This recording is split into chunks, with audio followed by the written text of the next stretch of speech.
ቅዱስ አሐዱ አምላክ በስመ አብ ወወልድ ወመንፈስ ቅዱስ አሐዱ አምላክ በስመ አብ ወወልድ ወመንፈስ ቅዱስ አሐዱ አምላክ አሜን። ይትባረክ እግዚአብሔር አምላክ እስራኤል ወአምላክ አበዊነ ቅዱሳን ዘተሳሃለነ ወገብረ መድኃኒተ ለሕዝበ ዚአሁ። ይቅር ያለን ለወገኖቹ መድኃኒትን ያደረገ አምላክ አበው አምላከ ቅዱሳን ቸሩ እግዚአብሔር ከዚህ ሰዓት ከዚህ ዕለት ስላደረሰን ስለ ቸርነቱ፣ ስለ ይቅርታው፣ ስለ ምሕረቱ፣ ስለ ርኅራኄው ሁሉ ከሁሉ አስቀድሞ ስሙ የተመሰገነ ይሁን፣ የተመሰገነ ይሁን። እንዴት ዋላችሁ? እንዴት ሰነበታችሁ? ቸርነቱ፣ ምሕረቱ፣ ይቅርታው ለዘላለም የባሕርይ ገንዘብ የሆነ አምላካችን ዘላለም ሥላሴ ለአምላክነቱ እንደሚገባ እናታችን እመቤታችን ቅድስት ድንግል ወላዲተ አምላክ እማምላክ ማርያም ወላዲተ አምላክ እንደመሆኗ ቅድስት ቤተ ክርስቲያኑ ቅዱስ ዕፀ መስቀሉ ያከበራቸው ቅዱሳን ባሮች ሁሉ ስማቸው በድጋሚ የተመሰገነ ይሁን። እንኳን አደረሳችሁ። እግዚአብሔር አምላካችን ከዚህ ዕለት አድርሶናል። ይህች ዕለት ለደጋግ ቅዱሳን አባቶቻችን እና እናቶቻችን ዓመታዊ የመታሰቢያ በዓል ናትና ሳምንት በነበረን ቀጠሮ መሰረት ዛሬ የአባታችን አዳም የእናታችን ሔዋን ዕረፍታቸው፣ የአባታችን ኖህ ልደቱ፣ የነቢየ ጽድቅ ወልበ አምላክ የቅዱስ ዳዊት ልደቱ፣ የአባቱ የእሴይ የሐዋርያው የቅዱስ ቶማስ የእናታችን ግብፃዊት ቅድስት ማርያም ዓመታዊ በዓላቸውን አክብረን የተገናኘ ነው። በቀሪ ሰዓት ደግሞ እሷን ጧፍ አብራለኝ ባለን ሰዓት ደግሞ ርዕስ መርጠን ሀተታ ወስደን ታሪክ ተርከን እግዚአብሔር የወደደልንን ተግሳጽም አነሳስተን የምንጨርስ ይሆናል ማለት ነው። ዛሬ እንግዲህ ያው ባሳበረ መንገድ ዝክረ ቅዱስ ዳዊት ነውና ዝክረ ቅዱስ ዳዊት ደግሞ የትምህርቱ መነሻ ግዱን ከመዝሙረ ቅዱስ ዳዊት ነውና መዝሙር 86ን እናነባለን። አጭር ነው፣ 7 ቁጥሮች ብቻ ነው በውስጡ ያሉት። መዝሙር 86 መሰረቶቿ በተቀደሱ ተራሮች ናቸው። ከያዕቆብ ድንኳኖች ይልቅ እግዚአብሔር የጽዮንን ደጆች ይወዳቸዋል። የእግዚአብሔር ከተማ ሆይ ስለ አንቺ የተነገረው ነገር ድንቅ ነው። የሚያውቁኝን ረዓብንና ባቢሎንን አስባቸዋለሁ። እነሆ ፍልስጤማውያን ጢሮስም የኢትዮጵያም ሕዝብ እነዚህ በዚያ ተወለዱ። ሰው እናታችን ጽዮን ይላል፣ በውስጧ ሰው ተወለደም፣ እርሱ ራሱም ልዑል መሰረታት። እግዚአብሔር ለሕዝቡ በውስጧ ለተወለዱት አለቆቿ በመጻሕፍት ይነግራቸዋል። በአንቺ የሚኖሩ ሁሉ ደስ እንደሚላቸው ይነግራቸዋል። ስለ ቅዱስ ቃሉ አምላከ አበው ቅዱሳን ስሙ በድጋሚ የተመሰገነ ይሁን። እንግዲህ ርዕሳችን አድባር ቅዱሳን የተቀደሱ ተራሮች የሚል ይሆናል ማለት ነው። ማንሻው ውስተ አድባር ቅዱሳን መሰረታቲሃ፣ ውስተ አድባር ቅዱሳን መሰረቶቿ የተቀደሱ ተራሮች ናቸው እንዳለ ለእመቤታችን ለድንግል ማርያም የተነገረ ነውና ለእመቤታችን መሰረት ከሆኑ የተቀደሱ ተራሮች ጥቂቶቹን እንመለከታለን። ቅዱስ ዳዊት በሌሎች አናቅጽም ስለ ተራሮች ይናገራል።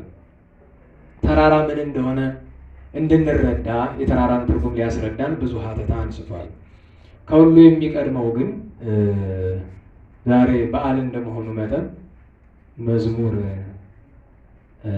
አጭር መዝሙር ነውና አባታችን ቅዱስ ዳዊትን ሁሌ ክብረ በዓሉ ሲሆን ዳዊትን ይመጻ መንበረ ክብሩ እንተ ይእቲ ማርያም ሀገሩ። ቅዱስ ዳዊት እኮ ከመኖሩ ተነስቶ መጣ። እንተ ይእቲ ማርያም ሀገሩ፣ ሀገረ ዳዊት ማናት ትለኝ እንደሆነ ድንግል ማርያም ናት።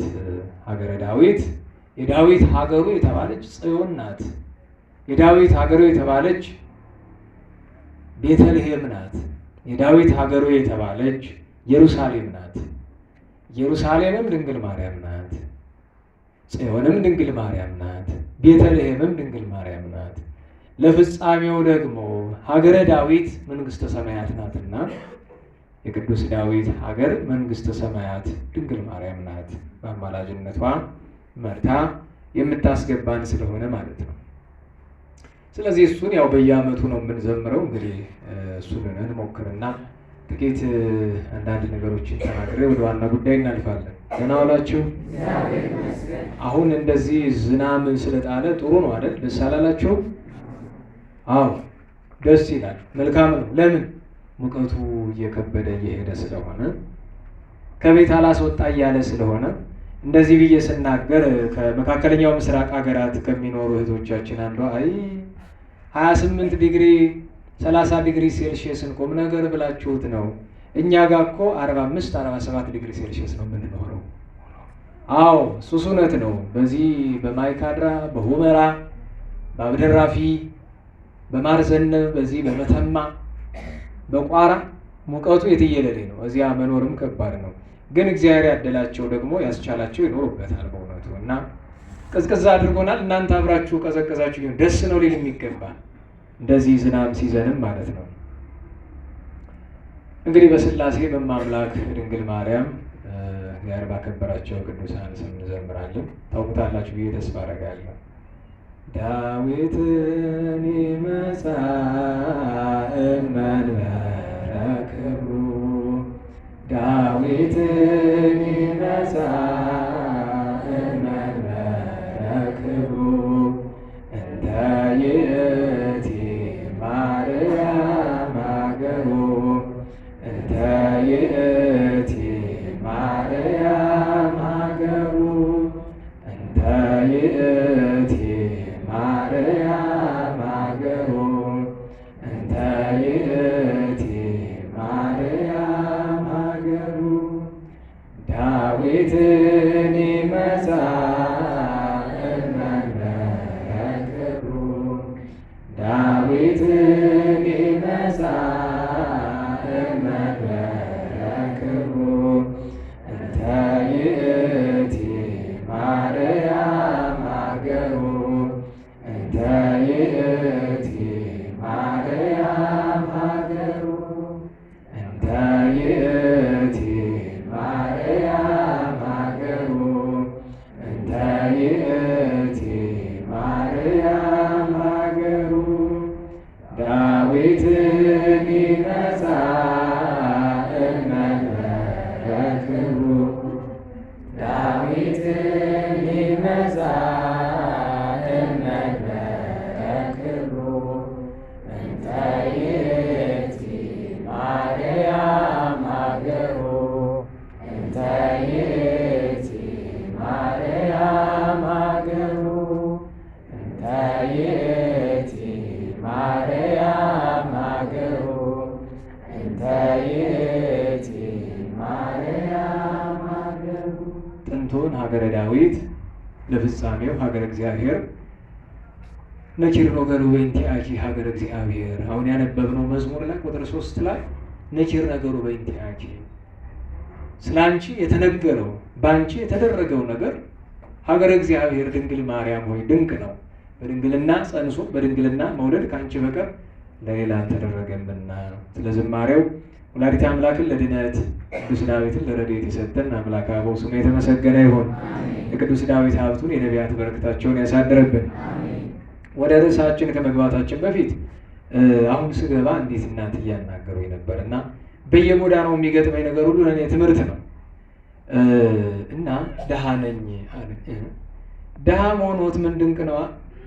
ሀገሪቱስ ደሃ አይደለች? ህዝቡስ ደሃ አይደል?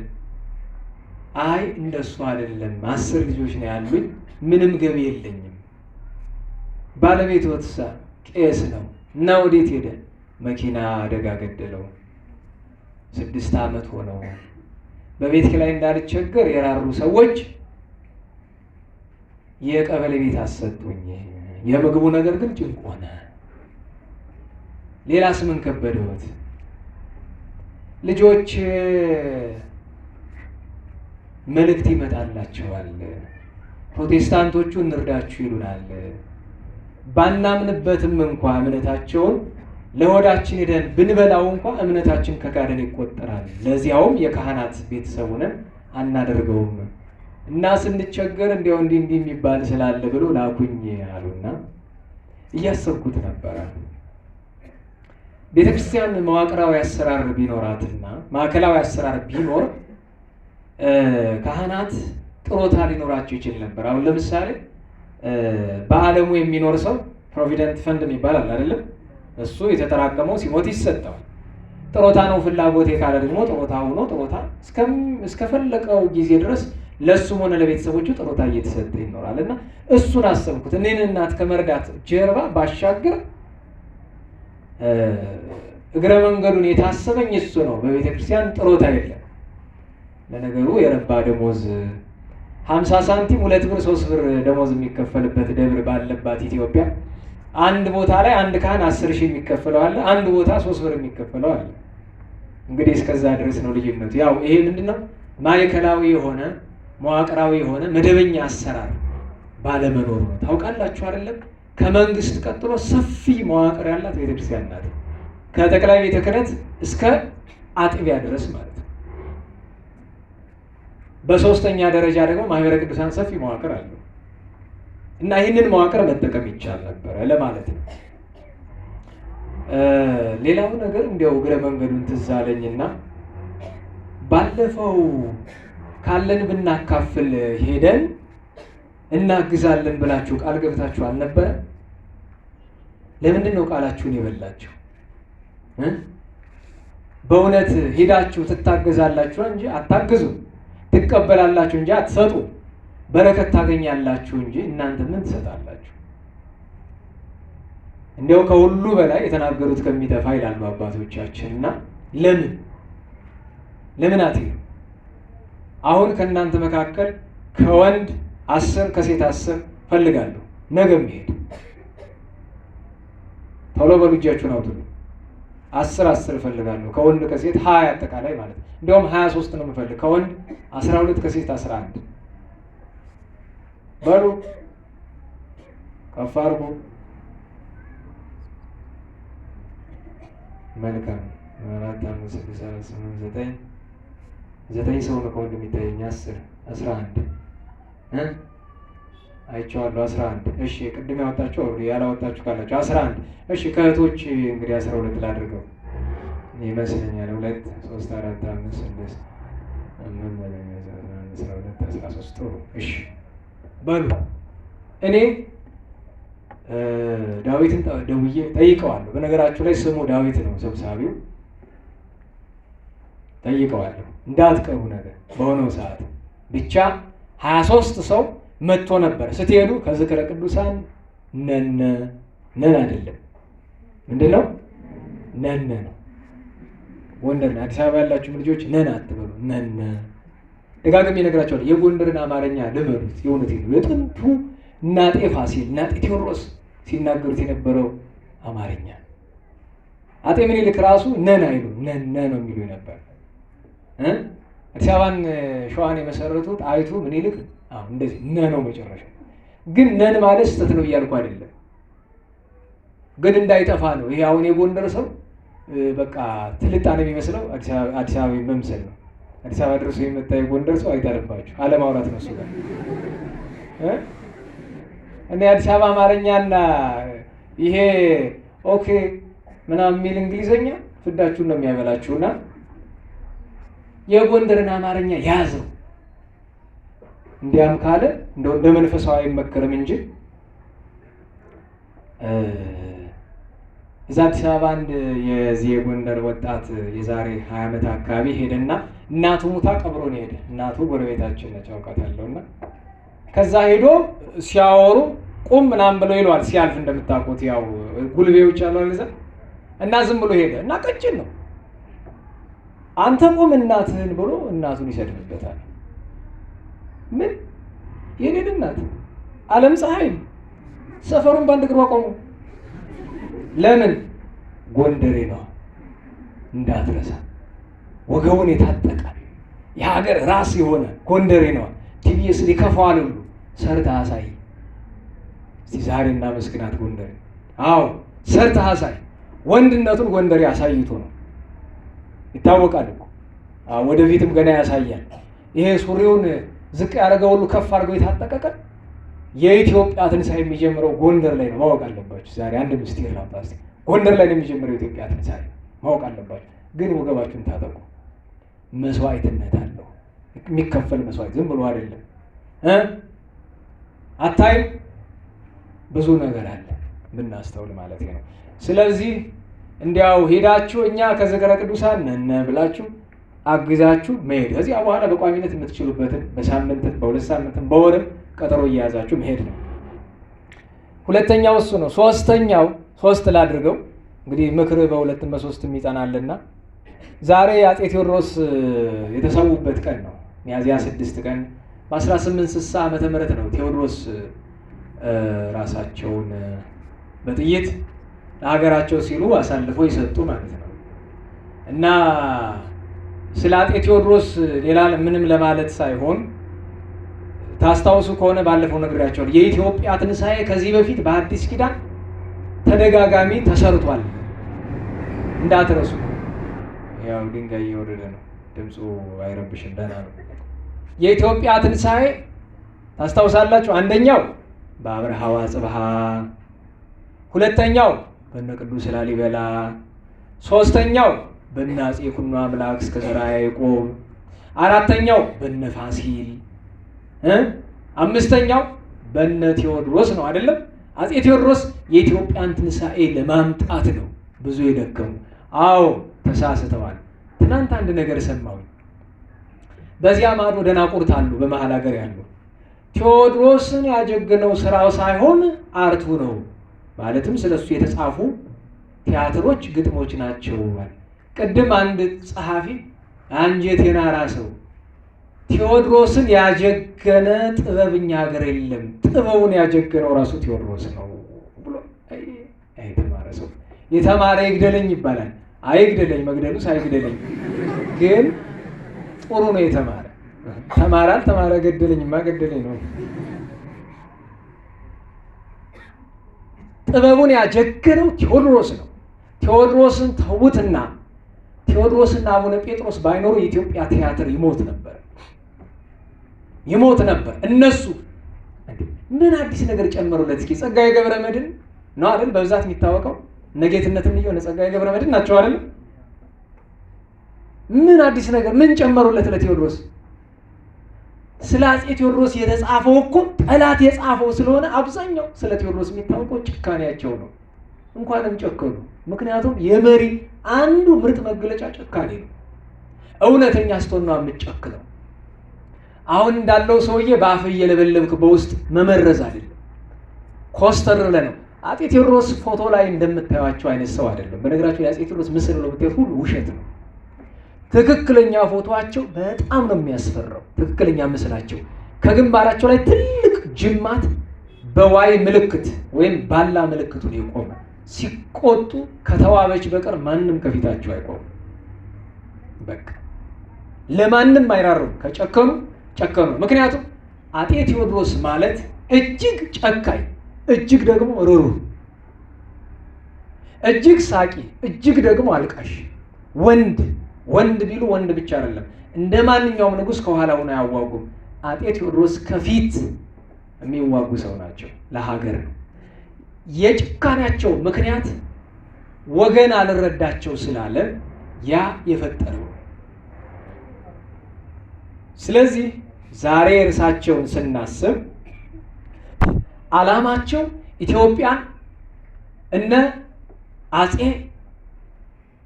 አብርሃ፣ አፄ አጽብሃ፣ እነ ካሌብ፣ እነ ዘርዓ ያዕቆብ፣ እነ ፋሲል እና አዲያም ሰገድ ኢያሱ የነበረችበት እነሱ ይዘዋት እያለ የነበረችበት ደረጃ ላይ መመለስ ይፈልጉ ነበር። በሁሉ ነገር በሃይማኖት ደረጃ በትመጡ ቅባት ጸጋ ምናምን እያለ ሲከራከር የነበረውን በአንድ ጽዋ እኔ ማዕዴ አንድ ነው መሶቤ አንድ ነው። ከመሶቤ እጅን መዘርጋት የምትችለው ተዋሂዶ ከሆንክ ብቻ ነው። ካሊያ ልቀቅልኝ በቃ። አምባጫራ ጉባኤ ብትል ሌላ ብትል። ስለዚህ እኒህ ሰው አጤ ቴዎድሮስ ዳግማዊ፣ መይሳው ካሳ፣ ደጃዝማች ካሳ በጣም ብዙ የሰሩ ናቸው። አዎ ይጨክኑ ነበረ፣ ጥያቄ የለም። በገና ደርዳሪው እንኳ አንዳንድ ነገሮችን እኔ በበገና ደረጃ በበገና መዝሙር ተደርሶ በገና የሚደረደርለት መሪ ማቀሱን ነው። በበገናኛ ፈጣሪንና ቅዱሳንን እንደምናመሰግናለን። ከስጋ ለባሽ እሳቸውን ነው። አባትና እናቱ ዋላ እንዳልወለዱ አባት አጠቃሳ ያወንዱ የሚባልላቸው እሳቸው ናቸው። መቅደላ መቅደላ ባንቺ ክፉ ጎራ፣ ሴቱን ሁሉ ንቆ ሲኮራ ወንዱ አንቺን ወደደ ተኛ ካንቺ ጋር ይላል አይደል? በገና ደርዳሪ። አንተም ጌታ አይደለህ እኔም አልሆሉሌ የኢየሩሳሌም ሰው ካልጫነ በርሞሌ ተብሏል። እና አጤ ቴዎድሮስ እጅግ ዳዊት ደጋሚ። በነገራችሁ ላይ አንበሳ ግራና ቀኝ የአንበሳ ፎቶ አይደለም፣ የአንበሳ ቅርጽ አይደለም። ትክክለኛ አንበሳ በግራና በቀኝ አድርገው ነበር የሚያቀምጡ ዙፋናቸው ላይ። መጀመሪያ ጎንደር፣ ኋላ ደብረ ታቦር ማለት ነው፣ ኋላ ደግሞ መቅደላ። እና ያጠፋ ሰው ሲመጣ አስገቡት ነው የሚለው። እነዛ አንበሶች ካሉበት ፊት ለፊት መቼም ማነው ወንድ ገብቶ የሚቆም የምታውቁት ነው። እና ከህይወት ታሪካቸው ከሚያስገርመኝ መካከል አንደኛው አንድ ቀን ዘመቻ እየሄዱ ወደ ሱዳን መንገድ ላይ ትንሽ ሰዎች እንደ 10-15 የሚሆኑ ሙሽራ ይዘው እያለፉ በአጋጣሚ የቴዎድሮስ ሰራዊት እንደዚህ ነው የሚሄደው። የሙሽሮቹ ደግሞ አቋርና ሲያዩ ሰራዊቱን ደነገጡ፣ ቆሙ። ከዛ ሰራዊቱን የሚመሩት እነ ፊት አውራሪ ገብርዬ ጃንሆይ እንለፍ ብለው ሲሉ አናልጀም አቁም ብለው ሰራዊቱን በሙሉ ሰራዊት በነገራችሁ ላይ አይገታም። አደጋ ካልመጣ ለማረፍ ካልሆነ መንገድ አይገታም። ምክንያቱም ያ ሰራዊት ማለት ሀገር ነው። ትናንት ያ የጦር ጄኔራሉ እንዳለው ለመሬት ብለን አንዋጋም እንዳለው አይደለም። እና ለምን ብሎ ነው የሚዋጋ ታዲያ? ለዛፉ ነው ኪሶ ላስቀመጠው ሳንቲም ነው የሚዋጋ? ነውር እኮ ነው አይባልም። አንዳንዴ አድጦት ይሆን ነው ከልቡ አንዳንድ አይደል አወቅሽ ሲሏት ምን አጠበች ይባላል አይደል? አስቸጋሪ ነው። ነአምረከሙ ብለናቸዋል። በሏቸው እስቲ በደንብ በሉ። ምንድነው አማርኛው? እናውቃችኋለን ጥንትም ማለት ነው። ሰው ቢያጀግናችሁ እኛ ምስጢሩን የማናውቅ ነን አይደለም። ችግር የለውም። ሁሉም በጊዜ ይፈታል። እኛ ንስሐ ገብተን በጎ ሰዎች የሆንን ቀን ይፈታል። ከዚያ አይሆንም ብለው ሰራዊቱን አስቆሙት። ለምን ጃንሆይ ሲባል የለም እነሱ ይለፉ ይቅደሙ። ሙሽሮች ጃንሆይ እኛ እኮ ለሀገር ነው። አይ ገብርዬ ተው እባክህ፣ እኛ እድሜ ልካችን ጮማ ስንቆርጥ ጠጅ ስንጠጣ ነው የምንኖር። ጦርነት ከሌለ በቤታችን ተድላ ደስታ ነው። እነዚህ እኮ በእድሜ ዘመናቸው አንድ ቀን ነው የሚደሰቱ። እሷም እቺ ናት ዛሬ ሰርጋቸው ላይ ድሆች ናቸው። እያቸው ውስጥ ደስ ይበላቸው፣ ይለፉ፣ እነሱ ይቅደሙን። የሚበልጠው አይደል የሚያልፍ ደህና ዋላችሁ። መንገድ ላይ ብትገናኙ ትልቁ ነው ቀድሞ የሚያልፍ ትንሹ ነው? ትልቁ ነው አይደለም? ከኛ እነሱ ይበልጣሉ አሉ። ደግሞ በሁለተኛው ለምን ቢሉ ሙሽሮች ናቸው። ሙሽርነት ምስጢሩ በቤተክርስቲያን ከፍ ያለ ስለሆነ ከዛ አለፉ ተብላችኋል ተብለ ማመን አልቻልም። አይለፉ ዝም ብላችሁ ሲያልፉ ቴዎድሮስ ከበቅሎ ወርደው ልፍ ብለው 10 ብር ሸለሟቸው። ቀላል መስሏል? 10 ብር እንኳን የዛሬ 170 ዓመት ማለት የዛሬ 160 ዓመት እኔ ሕፃን እያለሁ እኮ 10 ብር ልንገራችሁ። አባ አዛለ የሚባሉ ሽማግሌ ምን ይሉኝ ነበረ? በጣሊያን ዘመን የተዋጉ ናቸው። በ5 ዓመት ወረራ። ያ ማለት ከአፄ ቴዎድሮስ 70 ዓመት በኋላ ማለት ነው። አፄ ቴዎድሮስ ካረፉ 70 ዓመት በኋላ ማለት ነው የጣሊያን ጦርነት የነበረ። ምን አሉ? አይ ወይኔ እንደው ትምህርቱን ሁሉ ገደልኩት አይደል? ዛሬ ሰዓት ሁሉ ሞተ እኮ። ተወደ የለም ችግር የለም ትላለህ። የኔ ትምህርት ሊቀርብኝ ነው። ምን ይሉኝ ነበር አባ አዛለ?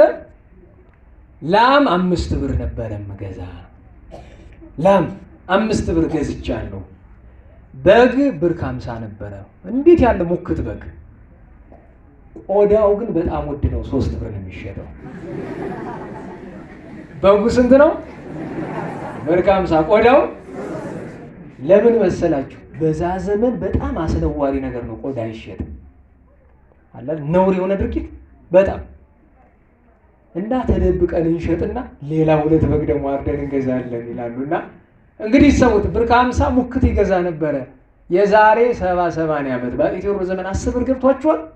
ጠገራ ማርትሬዛ ለሁሉ እግዚአብሔር አምላካችን ገብረ ኪዳንን ሲያሳርፍልን። ገብረ ኪዳን ማለት አፄ ቴዎድሮስ ናቸው። እንግዲህ እግዚአብሔር በቀኙ ተቀብሎ በብሩህ ገጽ ያቆማቸው። ወደ ትምህርታችን እንመለስ። ርዕሳችን ምንድን ነው? ረሳችሁት? የተቀደሱ ተራሮች አድባር ቅዱሳን። እንግዲህ የተቀደሱ ተራሮች ስንል ቅዱስ ዳዊት የተራራን ምንነት እንድንረዳው በሁለት መንገድ አስቀመጠው። አንደኛው በክፉ መንገድ ተራራ ያለውን ትርጉም ነገረን። እሱም ወዴት ነው የሚገኘው? በመዝሙር 143 ላይ ዘይገሶሙ ለአድባር ወይጠይሱ አለ። አድባርን ተራሮችን ሲዳሳቸው ይላል። መዳሰስ ማለት ትርጉሙ ብዙ ነው። በመከራ ሲገናኛቸው ይጤሳሉ አለ። ተራሮች የተባሉ እዚህ ምንድን ናቸው? አጋንንት ናቸው። ምን ይባላሉ? አድባር ርኩሳን፣ የረከሱ ተራሮች ማለት አጋንንት ናቸው። ኃጥአን በስልጣን ላይ ያሉ በሀብት ላይ ያሉ ኃጥአን አድባር ርኩሳን ይባላል። ከሰው ከፍ ብለዋል፣ ግን በምንድን ነው ከፍ ያሉት? በኃጢአት። አጋንንትን ትዕቢተኞች ናቸው፣ ልባቸው እንደ ተራራ ነውና ተራሮች ይላቸዋል። እነዚህ አድባር ርኩሳን ናቸው። የተቀደሱ ተራሮችን ደግሞ ወዴት ያስቀምጧቸዋል? መዝሙር 67 ላይ ያስቀምጧቸዋል። ምን ሲል? ደብር ረጉዕ ወደብር ጥሉል ለምንት ይትነስኡ አድባር ርጉዓን አለና ደብር ዘሰምሮ እግዚአብሔር ይሐድር ውስጤቱ፣ እግዚአብሔር የወደደውን ተራራ በውስጡ ያድርበታል አለ። እነዚህ እግዚአብሔር በውስጣቸው የሚያድርባቸው ተራሮች እነማን ናቸው? ቅዱሳን ናቸው። ስለዚህ በሌላ አንቀጽ በመዝሙር 86 ቁጥር 1 ላይ ቅዱስ ዳዊት ምን አለ? መሰረታቲሃ ውስተ አድባር ቅዱሳን፣ የእመቤታችን መሰረቶቿ ማለት አያቶቿ፣ ቅድመ አያቶቿ የተቀደሱ ተራሮች ናቸው። ስለምን ተራሮች ይላቸዋል ቢሉ፣ ተራራ ከምድር ከፍ ከደመና ዝቅ ያለ ነው። እነዚህ ቅዱሳን ከምድር ከፍ እንደማለት ከሰው ልጆች የሰው ልጆች ከሚሰሩት የቀለለ ምግባር ሁሉ በቅድስና ከፍ ያሉ ናቸው። ከሰውነት ከፍ ያሉ፣ ከደመና ዝቅ እንደማለት ደግሞ ከእግዚአብሔር ዝቅ ያሉ ነበሩ። ስለዚህ ተራሮች አላቸው። ቅዱሳን ለምን ይላቸዋል ቢሉ፣ ጽኑዓን ስለነበሩ። ቅዱሳን ማለት ጽኑዓን፣ ንጹሐን፣ ክቡራንና የተለዩ ማለት ነው። ዛሬ የምናነሳቸው 3ቱ አርዕስተ አበው የአባቶች አለቆች ቅዱስ አዳም፣ ቅዱስ ኖህና ቅዱስ ዳዊት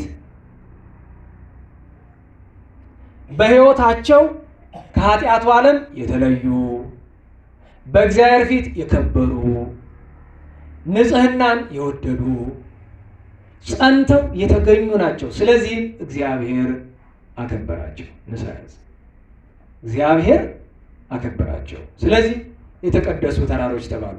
እንደው ባጭር የሶስቱን ነገር አንስተን ጊዜ ካለን 4ኛ 5ኛ እያለን ለመቀጠል እንሞክራለን ማለት ነው። ሰዓቲቱን የቅድሞ ወስዶታል። እንግዲህ እግዚአብሔር ፈቃዱ ቢሆን ይሆናል። እንግዲህ የመጀመሪያው የተቀደሰ ተራራ የመጀመሪያው ተራራ አባታችን አዳም ነው። ሳምንት ስነ ፍጥረትን ነገር አንስተን ጀማምረን ነበር አይደለም?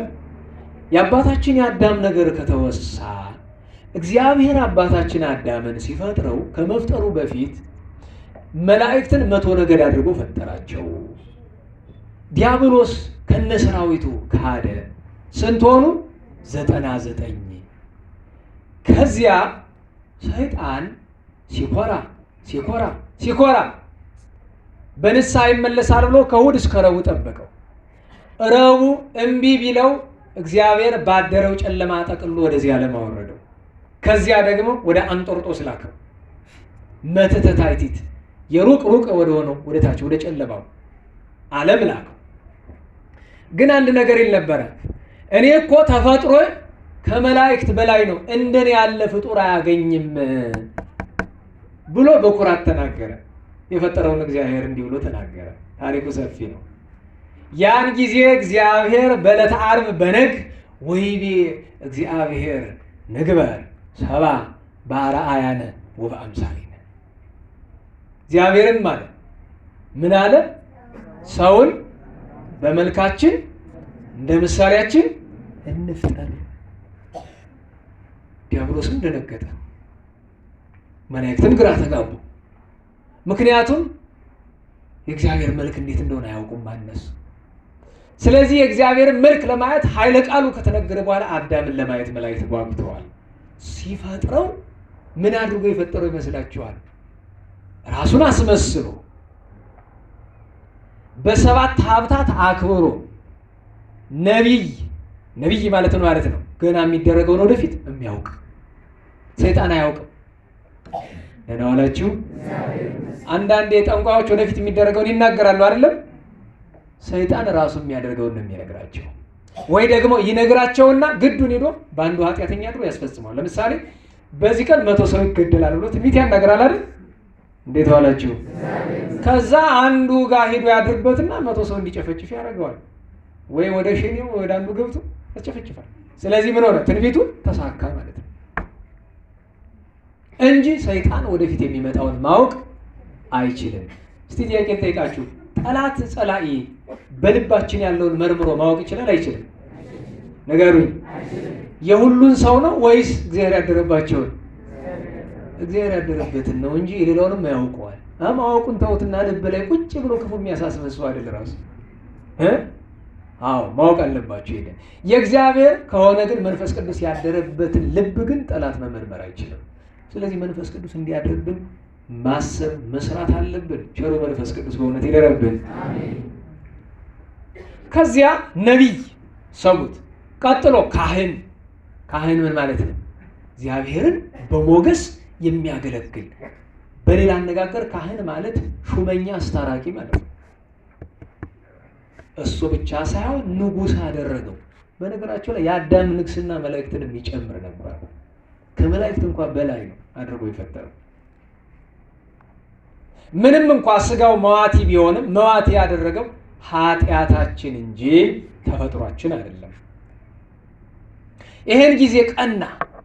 ልብ በሉ፣ አንድ ታሪክ ልነግራችሁ ነው። ደህና ዋላችሁ። አባ ጳኩሚስ የሚባሉ ጻድቅ ነበሩ። አባ ጳኩሚስ ማለት በመነኮሳት ሐረገ ትውልድ 3ኛ ናቸው። አባ አንጦንስ፣ አባ መቃርስ። አባ አንጦንስ አሉ። አባ መቃርስንና አባ ጰላሞንን ሁለት ጻድቃ መነኮሱ። ጰላሞን ጳኩሚስን ወለዱ። መቃርስና ጳኩሚስ አብረው ነበሩ እና የ3ኛው ሐረገ ታላቅ ድገድለኛ ናቸው እና አንዲት ሴት ታማ መጣች። ሴት ያው እንደናንተ ያለች ማለት ነው። ታማ መጣች። ጸላዔ ሰናያት በሙሉ አካሏን ወርሷታል እንዳለ። እሳቸው ነው የሚያዩት፣ ሌላው ሳያዩ ሲያዩ ከራስ ፀጉሯ እስከ እግር ጥፍሯ ድረስ አጋንንት እንደ ንብ ወረዋታል እና በቃ ልፍስፍስ አድርገዋታል፣ ጥለዋታል። አንድየው ምን አሉ? አንተ ቸሩ ሆይ በተፈጥሯ ሴት ናት፣ በዚያ ላይ የሰው ልጅ ይሄን ሁሉ እንዴት አድርጎ ይችላል ጌታዬ ብለው ማዳን እየቻለው ምን አሉ? ጌታ ሆይ እለምናለሁ፣ በእሷ ላይ ያሉ የሚያሰቃያትን አጋንንት ወደ እኔ መልሳቸዋል። ትእዛዝ እግዚአብሔር ነው። ግልብጥ ብለው ንብ ከአንድ ቀፎ ወደ ሌላኛው ቀፎ እንደሚሄድ ግልብጥ ብለው እሷን ለቀው አባ ጳኩሚስ ላይ ሰፈሩ። እሷ ድና ተነስታ እያመሰገነች ቤቷን ሄደች። አባ ጳኩሚስ ገቡና ማቅ ለብሰው አመድ ነስንሰው ያማስኗቸው ገቡ። መጸለይ፣ መስገድ፣ መጾም፣ መጸለይ። በነገራቸው ላይ ብዙ ጸላ ያደረበት ሰው ጸበል ለጸበል ይዞራል። ጥሩ ነው፣ ግን ጸበሉ ብቻ አይደለም የሚል ነው። መጽሐፍ የሌለ ወዝንቱ ዘመድ እይወፅ ዘንበለ በጾም ወጸሎት።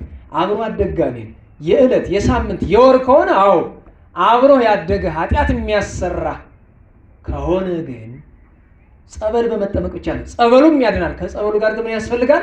ጾም፣ ጸሎትና ስግደት ያስፈልጋል።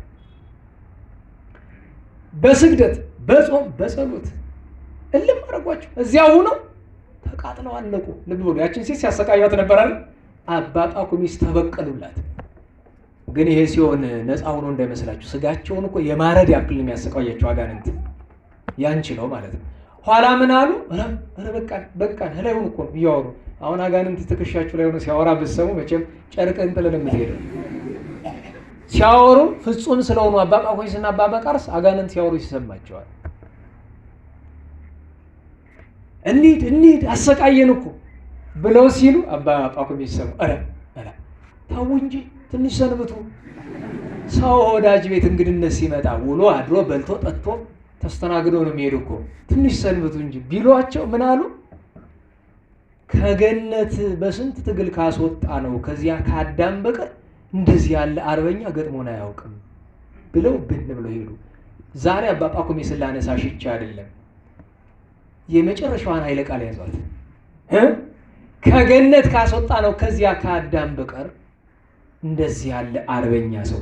ብዙዎቻችን አባታችን አዳም የምናውቀው በስህተቱ ከስህተቱ ፊት 7 ዓመት ከ3 ወር ከ17 ቀን እንዳንዳንድ ትርጓሜ 7 ዓመት ከ47 ቀን እንዴት እንደኖረ ማን ያውቃል? አባታችን አዳም እግዚአብሔር ፈጠረው ከአራቱ ባህሪያተ ሥጋ ከአምስተኛ ባህሪየ ነፍስ። አዳም የተፈጠረ ከ7 ባህሪ አይደለም። ከስንት ባህሪ ነው? ከ5 ነው። ከ7 ባህሪ የሚባለው ጠቅሎ ለመናገር ያክል ነው። ምክንያቱም 4ቱ ባህሪያተ ሥጋ ናቸው፣ 3ቱ ግብራተ ነፍስ ናቸው። በነፍስ ውስጥ ያሉ ምን የከዊን ግብሮች ናቸው።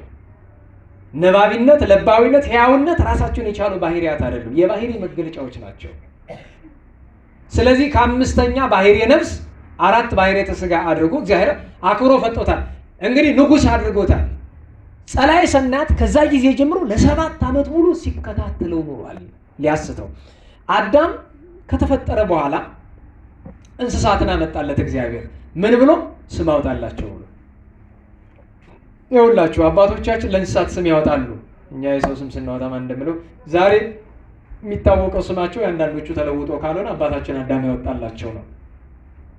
እና እንስሳት መጡና አዳም ሆይ ጌታችን ሆይ አርደህ ብላን አልበህ ጠጣን አሉት። አይ የለም እግዚአብሔር ያረባችሁ ያስፋችሁ በሰላም ኑሮ መርቆ ስም አውጥቶ አሰናበታቸው። ግን አንድ ነገር አስተውሏል። እንስሳቱ ምንድን ናቸው? ጥንድ ናቸው። ሁለት ሴትና ወንድ እና እኔን ብቻ ነው ብቻዬን የፈጠረኝ አምሳያ የለኝም ብሎ ያስብ ነበርና በሳምንቱ አዳም አባታችን የተፈጠረ በ3 ሰዓት ዓርብ ነው። በሳምንቱ ዓርብ 3 ሰዓት አልፎ ለቀትር ሲጠጋ እግዚአብሔር እንቅልፍ አመጣ። ማእከለ ነቂ ወነዊም አደረገው። በነገራችሁ ላይ እግዚአብሔር ስራው ድንቅ ነው። አዳም አባታችን ከታተመች ምድር ፈጠረው። የታተመች ምድር ድንግል ማርያም ናት። ቀዳማዊ አዳም ለዳግማዊ አዳም ክርስቶስ ምሳሌ ነው። ቀጠለና ደግሞ እናታችን ሔዋንን ከአዳም ጎን ሲያወጣት ሲፈጥራት አይደለም የፈጠራት ጥንቱኑ ከአዳም ጋር ነው። ሲያወጣት ማእከለ ነቂ ወነዊም በመተኛትና በመንቃት መካከል አድርጎታል። ይሄው ምስጢር ነው። ጌታ በመቃብር ላይ እያለ ለኛ ብሎ ከሞተ በኋላ በገዛ ስልጣኑ ነውም በትስብእቱ ወነቆ በመለኮቱ ሕያው ነው። በስጋው ግን ሞቶ ነበር። ማእከለ ነቂ ወነዊም ምሳሌነት። በዚያ ሰዓት እናታችን ሔዋንን አንዲት አጥንት አውጥቶ ከቀኝ። በነገራችሁ ላይ በጣም የሚገርመኝ ነገር ሔዋን የተፈጠረችው ከአዳም ከቀኝ ነው ከግራ ጎን ሲባል ሁሉ ሰው በስምምነት ምንድን ነው የሚለው? ከግራ ይላል። የትኛው መጽሐፍ ነው ከግራ ያለ? መጽሐፍ ትርጓሜ ምን ይላል? ኦሪት አይታችሁ ከሆነ አንድም ከግራ ይላል። የመጀመሪያው ኃይለ ቃል አያዝም። የጸናው ግን ከቀኝ ነው። በምን ታውቋል ብሎ ጌታ ደምን ነው ያፈሰሰ ከግራ ነው ከቀኝ ጎኑ ነው? ከቀኝ ጎኑ ነው። ሔዋንን ከአዳም ቀኝ ጎን የፈጠራት ቀዳማዊ አዳም ከቀኝ ጎኑ ሔዋንን አስገኘ አይደለም? ሔዋን ለዓለም ድህነት ነው ሞታ መጣች። ጌታ ግን ከቀኝ ጎኑ ምን አፈሰሰ? ደምና ውሃ አፍስሶ ዓለም ዳነ። ምስጢር ነው። ከዚያ ሲነቃ ሔዋን ቁጭ ብላለች። እንግዲህ ሰውት ምንም ፍጥረት በሌለበት ዓለም አይደል ተውትና እንዲያው ከቤት ተኝታችሁ ቆይታችሁ ስትነቁ ወንዶች የማታውቋት ለዚያውም በጣም ሸጋ መልክ ያላት ቁጭ ብላ ብትገኝ ያስደነግጣል አይደል? አዳም ግን ተረዳ። ዛቲ አጽም ማጽሜ ወዛቲ ስጋ እምስጋዬ ለትኩነኒ ብእሲቴ፣ ይህች ስጋ ከስጋዬ ናት፣ ይህች አጥንት ከአጥንቴ ናት፣ ሚስቴ ትሁን አለ። ስሟን ሰየመላት። ለሚስት እኮ ባል ወይም የባል ቤተሰብ ስም ያወጣል አይደለም? ያወጣል። ግን ዘንድሮ ብታወጡ አይቀበሏችሁም። አስቸጋሪ ነው። እውነቴን ነው። ማውጣት አለበት። ለምሳሌ እናታችን ቅድስት እግዚአብሔር የማን እናት ናት? ኧረ እንዴት ዋላችሁ? ኧረ እንዴት ዋላችሁ? አይሰማኝም። የማን እናት ናት? የአቡነ ተክለ ሃይማኖት። ትክክለኛ ስሟ ማን ነው? ቅድስት ሳራ እኮ ነው የምትባለው። እግዚአብሔር እኮ አይደለም ስሟ። እግዚአብሔር ያላት እኮ የባሏ የቅዱስ ጸጋ ዛብ ቤተሰቦች ናቸው። እንደገና የቅድስት እግዚአብሔር ቤተሰቦች ደግሞ ላማቻቸው ለጸጋ ዛብ ስሟ ጸጋ ዛብ እኮ አይደለም ስሙ፣ ዘራ ዮሐንስ ነው የሚባለው እኮ። አያችሁ፣ የፍቅር ስም ይሰጣል፣ ለደቀ መዝሙር ስም ይሰጣል፣ ለመምህር ስም ይሰጣል፣ ለልጅ ስም ይሰጣል፣ ለሚስት ለባል ስም ይሰጣል። አባታችን አዳም ምን አላት? ሔዋን አላት። ሔዋን ምን ማለት ነው? የሕያዋን ሁሉ እናት። አዳም ያለው እግዚአብሔር ነው። አዳም ማለትን ማለት ነው ያማረ፣ እንደ ራእይት ያልረዘመ፣ እንደ ድንክ ያላጠረ። ራእይት ማለት እስከ ደመና የሚደርስ ቁመት ያለው ሰው ነበረ ድሮ በኖህ ዘመን የነበረ። ድንክ የሚባለው ደግሞ በጣም አጭር። ድንክን ምን ይሉታል አንዳንዶቹ? ኔፊሊም ይሏቸዋል። ግን ኔፊሊምን ለሌላ ቀይረው ድንክ ማለት ስንዝሮ የሚባል ተረት ታውቃላችሁ? ተረት እንዳይመስላችሁ። በኖህ ዘመን ረጅሙ ሰው የጥፋት ውሃ ያጠፋቸው ብዙዎቹ ረጅሙ ሰው እስከ ደመና የሚደርስ ቁመት ነበራቸው። አጭሩ ደግሞ የሽምብራ ማሳ አይታችሁ ታውቃላችሁ? ሽምብራ ስንዝር ነው የሚያክለው። ሰዎች ሲፈልጉት ሄዶ በሽምብራ ማሳ የሚደበቅ ነበር፣ እንዳይጥ ማለት ነው። እና እንደ ሁለቱም ያልሆነ ይሄ ቀረ የማይባል የአንድ ሰው ትክክለኛ ቁመት ስንት ነው? ስንት ክንድ ነው? 3 ክንድ ከስንዝር። ምን ማለት ይመስላችኋል? በሜትር ከሜትር 60 እስከ 70 ያለ ማለት ነው። ተመስገን እንኳን በዚህ ውስጥ እንኳን ደግሞ ይሄ ቀረህ የማይባል አዳም እሱ ሔዋን አለ። ግን ሲፈጥረው አንድ ነገር ኃይለ ቃል ተናግሯል። ንግበር ሎቱ ቢጸ ዘትረዶ አለ። የምትረዳውን ባልንጀራ እንፍጠርለት አለ። እውነት ለመናገር ቅድስት ሔዋን ረዳችሁ ጎዳችሁ? እንዴት ዋላችሁ? ረዳችሁ ጎዳችሁ? ለምድራዊ ስራ ረዳችሁ፣ ለሰማያዊ ስራ ግን ጎዳችሁ። ታዲያ ምን አለ አባ ጊዮርጊስ ዘጋስጫ ሆተ ብርሃን በተባለ ድርሰቱ ሔዋንስ አኮ ዘኮነቶ ረዳኢተ አላ ኮነቶ ቀታሊተ እስመ መሐረቶ እልወተ አለ። እናታችን ሔዋን ክደትን ስላስተማረችው ረዳት ሳይሆን ነፍሰ ገዳይ የሆነችበት አለ። ነገር ግን ይላል እንዲህ ብላ የተሰየመች ስለ እመቤታችን ነው። ሔዋን ማለት ትክክለኛ የማን ስም ነው? አዳም ማለት የዳግማዊ አዳም ትክክለኛ ስሙ እንደሆነ ሁሉ ሔዋን የማን ስም ነው? የድንግል ማርያም መገለጫ የግብር ስሟ ነው። የሕያዋን ሁሉ እናት ማናት? ድንግል እመቤታችን ማርያም ናት። እና ፈጠረለት አብሮ በተድላ ኖሩ። ሰይጣን ደግሞ መጨረሻ ላይ እባብን አገኛት። እንግዲህ ዛሬ ይህን ታሪክ በዚህ ከቀጠልኩት ሌሊት 6 ሰዓት ነው የምንለያየው። እንግዲህ ከጨከናችሁ ችግር የለውም፣ ራት መሰረዝ ነው። አዛ በኋላ ስልካችሁን ወጣ አድርጋችሁ ዛሬ ጉባኤ አዳር አለን ትላላችሁ። በእርግጥ አዳርን አላስለምድም፣ አልወድም። ለምን ዛሬ አዳር ብለሽ በዚህ ታመካኝና ነገ ጉባኤ አዳር አለ ብሎ ወጥቶ ማጭበርበል ገጥሞኛ ቃል እኔ ገጥሞኛ ቃል ጉባኤ ብለው ጭፈራ ቤት ያደሩ ልጆችን አይቻሉ ስላችሁ ደግሞ ምን ልታረግ ሄደ እንዳትሉ። የያዩ ሰዎችን አይን አድርጌ ነው እንጂ በህይወት አይቼውም አላውቀው ነገር ይኖር ጭፈራ ቤትና ፍርድ ቤት አይቻላል። መድኃኒዓለም ወደፊት የማያሳየኝ በእውነት። ከዚያ ጸላይ ሰናያት ለማሳሳት ታሪኩን የምታውቁት ነው። እባብን አገኛት፣ በውዳሴ ከንቱ ጠለፋት። ከዛ ምን አላት? እንዲያው ይህ አቀበት እኮ በመልኩ አይደለ። በነገራችሁ ላይ ልብ በሉ፣ እባብም የወደቀች በውበቷ ነው፣ እናታችን ሔዋንም በውበት ነው። መልካችሁን የሚያደንቅ ሰይጣን ነው፣ ሰው እንዳይመስላችሁ። እኔ ለልጆች ሴት ልጆች በተለይ ቅርብ የሆናችሁ ልጆች ምንድን ነው የምላችሁ ስትመጡ? መጀመሪያ በተለይ ነባር አብራችሁ እኔ ጋር ስትማሩ የነበራችሁ ልጅ ምንድን ነው መጀመሪያ ስትመጡ?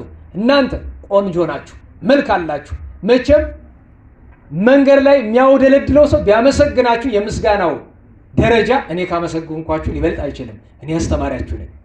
በቃ ቆንጆ ናችሁ፣ ሌላ ነገር አያስፈልጋችሁ። እና አንድ ወንድ መጥቶ እንዲህ ስታምሪ ካለሽ አውቃለሁ፣ ምን ፈለክ? አዎ እንደሱ ነው። በቃ አውቃለሁ፣ ምን ፈለክ? ሴት ልጅ ኮስተር ስትል ነው። የሴት ልጅ ሳቅ ለቤተሰቦቿና ለባሏ ካልሆነ ለሌላው ሰው ወጥመድ ነው። ስትስቂ ሰው እያጠመድሽ መሆኑን ማወቅ አለብሽ። ይሄ ቀላል እንኳን ዛሬ እንደምታውቁት እግዚአብሔር በቸርነቱ የአንዳንዱን ሰው ጥርስ ወጣ ገባ አድርጎ ይፈጥረዋል። ትሄድልኝና እዛ 10 ሺህን ከፍለህ ምንድን ነው የሚባለው እዚህ የምታስሩት ምን ብሬስ ነው የሚባል፣ እሱን አስረህ ቀጥ አድርገህ ባለ ጥሩ ጥርስ ሆነህ ትመጣልኛለህ። ኋላ እግዚአብሔር ረግፎ ዛፈር ይበላው የለ። አማራ አላማረ ምን ኃጢአት ነው እያልኩ አይደለም። እንደው አንዳንዴ አንዲት የተበላሸች ነገር ስትኖር ጥሩ ነው። ለምን የሰው አይን አይቶ አይቶ ትንሽ ድንግጥ ብሎ እንዲመለስ ማለት ነው። እባብን አይ አቀበት ቁልቁለቱ እኮ ከባድ ነው፣ ስለዚህ እንዲያው እየተጋገዝን እንውጣው፣ መጀመሪያ እኔ ልሸከምሽ አላት። ተንኮል ነው። እሺ ሰዎች ሊጎዱን ሳይሆን ሊጠቅሙን ሲመጡ ነው መጠንቀቅ። ሊጎዱን ነው፣ ግልጽ ነው። ተሸክሞ አቀበቱን ወጣና ቁልቁለቱ ላይ ሲደርስ በፀሐይ ጊዜ ተባረዮ አሁን ተራሽ ደረሰ። ፍዳ ጾርኩኪ ጹርኒ፣ እንደ ተሸከምኩሽ ተሸከሚኝ አላት እና በላ ተሸከመችው። እዚያው ላይ ሰርጾ ገባ። አፏን አፍ አደረገ፣ ሰውነቷን ሰውነት አደረገ፣ ገባ። ከዚያ አባታችን አዳምን አገኘው። የአዳም ትልቁ ነገሩ ጸጋውን ልንገራችሁ። አዳም አባታችን በተፈጠረ በ40 ሔዋን በ80 ሲገቡ መላእክት ቅዱሳን በፊት በኋላ በቀኝ በግራ ከበው የብርሃን አክሊል ደፍተው አዳምና ሔዋን የብርሃን ካባ ላንቃ፣ የብርሃን ዝናር ታጥቀው፣ የብርሃን ቀሚስ ሞጣይት አድርገው፣ የብርሃን ጫማ ተጫምተው፣ የብርሃን መነሳንስ በቀኝ እጃቸው፣ የብርሃን በሎት በግራ እጃቸው ይዘው ቅዱስ እግዚአብሔር ዘገብሮ ለአዳም በዘዚ አዋራ አምሳል እየተባለ እየተዘመረላቸው እንደ ምሳሌው አዳምና ሔዋንን የፈጠረ እግዚአብሔር ቅዱስ ነው እየተባለ ነው ገነት የገቡ። ከዚያ በኋላ እግዚአብሔር ከሰማያት ሲናገር ገነት ላይ ሆነው አዳምና ሔዋን ያደምጡ ነበረ ድምፁን። ይሄ ትልቅ ሀብት ነው። እግዚአብሔር ሲናገር ይሄ ነበረ ሀብታችን በተፈጥሮ። ይሄንን ስናጣ ነው ቅዱስ አትናቴዎስ በቅዳሴው ኦ አዳም ምን ትሉ ረሳይናከ፣ አዳም ወይ ምን በደልህ ምን አረግንህ እዚያ ክብር ያዋረድከን ይላል። ኋላ አለፍ ብሎ ግን ኦ አዳም ወሔዋን አኮ ዘይትካሃል ኪያክሙ ንጻል፣ እናንተም ክፉ ልንናገራችሁ ልንሰድባችሁ አይገባም። ለምን አንትሙሰ ነሳህያን በተግሳጸ እግዚእ መሐሪ ወቦይክሙ ውስተ ዘቀዳሚ ርስትክሙ ብሎ ተናግሯል። እናንተ በመሐሪው አምላክ ተግሳጽ ንስሐ ገብታችሁ አምላክ ሰው ሆኖላችሁ ወደ ርስት ገብታችኋል። ስለዚህ እናንተ ልናገር አይቻለንም ማለት ግን ሲቆረቆረው ስሜት ሲሰማው ግን መጀመሪያ አዳም ምን ተኑ ረሳይናከ ብሎ ነበረ። ያ ነበረ ትልቁ የአዳምና ሔዋን ክብራቸው። ያ ብቻ አይደለም፣ የሰዓት ጸሎት ያደርሳሉ። አዘክሮት ታውቃላችሁ አይደል? ትናንት አንድ ሰው መጣና ኧረ እንዲያው አንድ መፍትሄ ስጠን አለ። ምንድን ነው ስለ አይ እዚያ መምህር ግርማ የሚባሉ አሉ በአዲስ አበባ፣ የእሳቸው ተከታይ ናት እና መቁጠሪያ የእሳቸው ነው የሚባል መቁጠሪያ ገዝታ በቃ በዛ መቁጠሪያ ራሷን መደብደብ ነው። በቃ ዘበላ ጀርባዋን ራሷን ትመተዋለች እና ያን መቁጠሪያ ትቆጥረዋለች።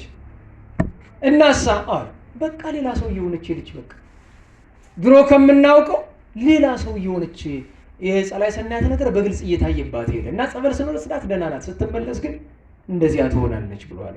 መድኃኒቱን ልንገራችሁት፣ መቁጠሪያውን ቀሟት። ምክንያቱም መቁጠሪያ ላይ መንፈስ ቅዱስ ብቻ ሳይሆን አጋንንትም ያድራሉ። መቁጠሪያ መምጫው ብዙ ነው። መቁጠሪያ በነገራችሁ ላይ መቁጠሪያ እንደ መስቀል አይደለም።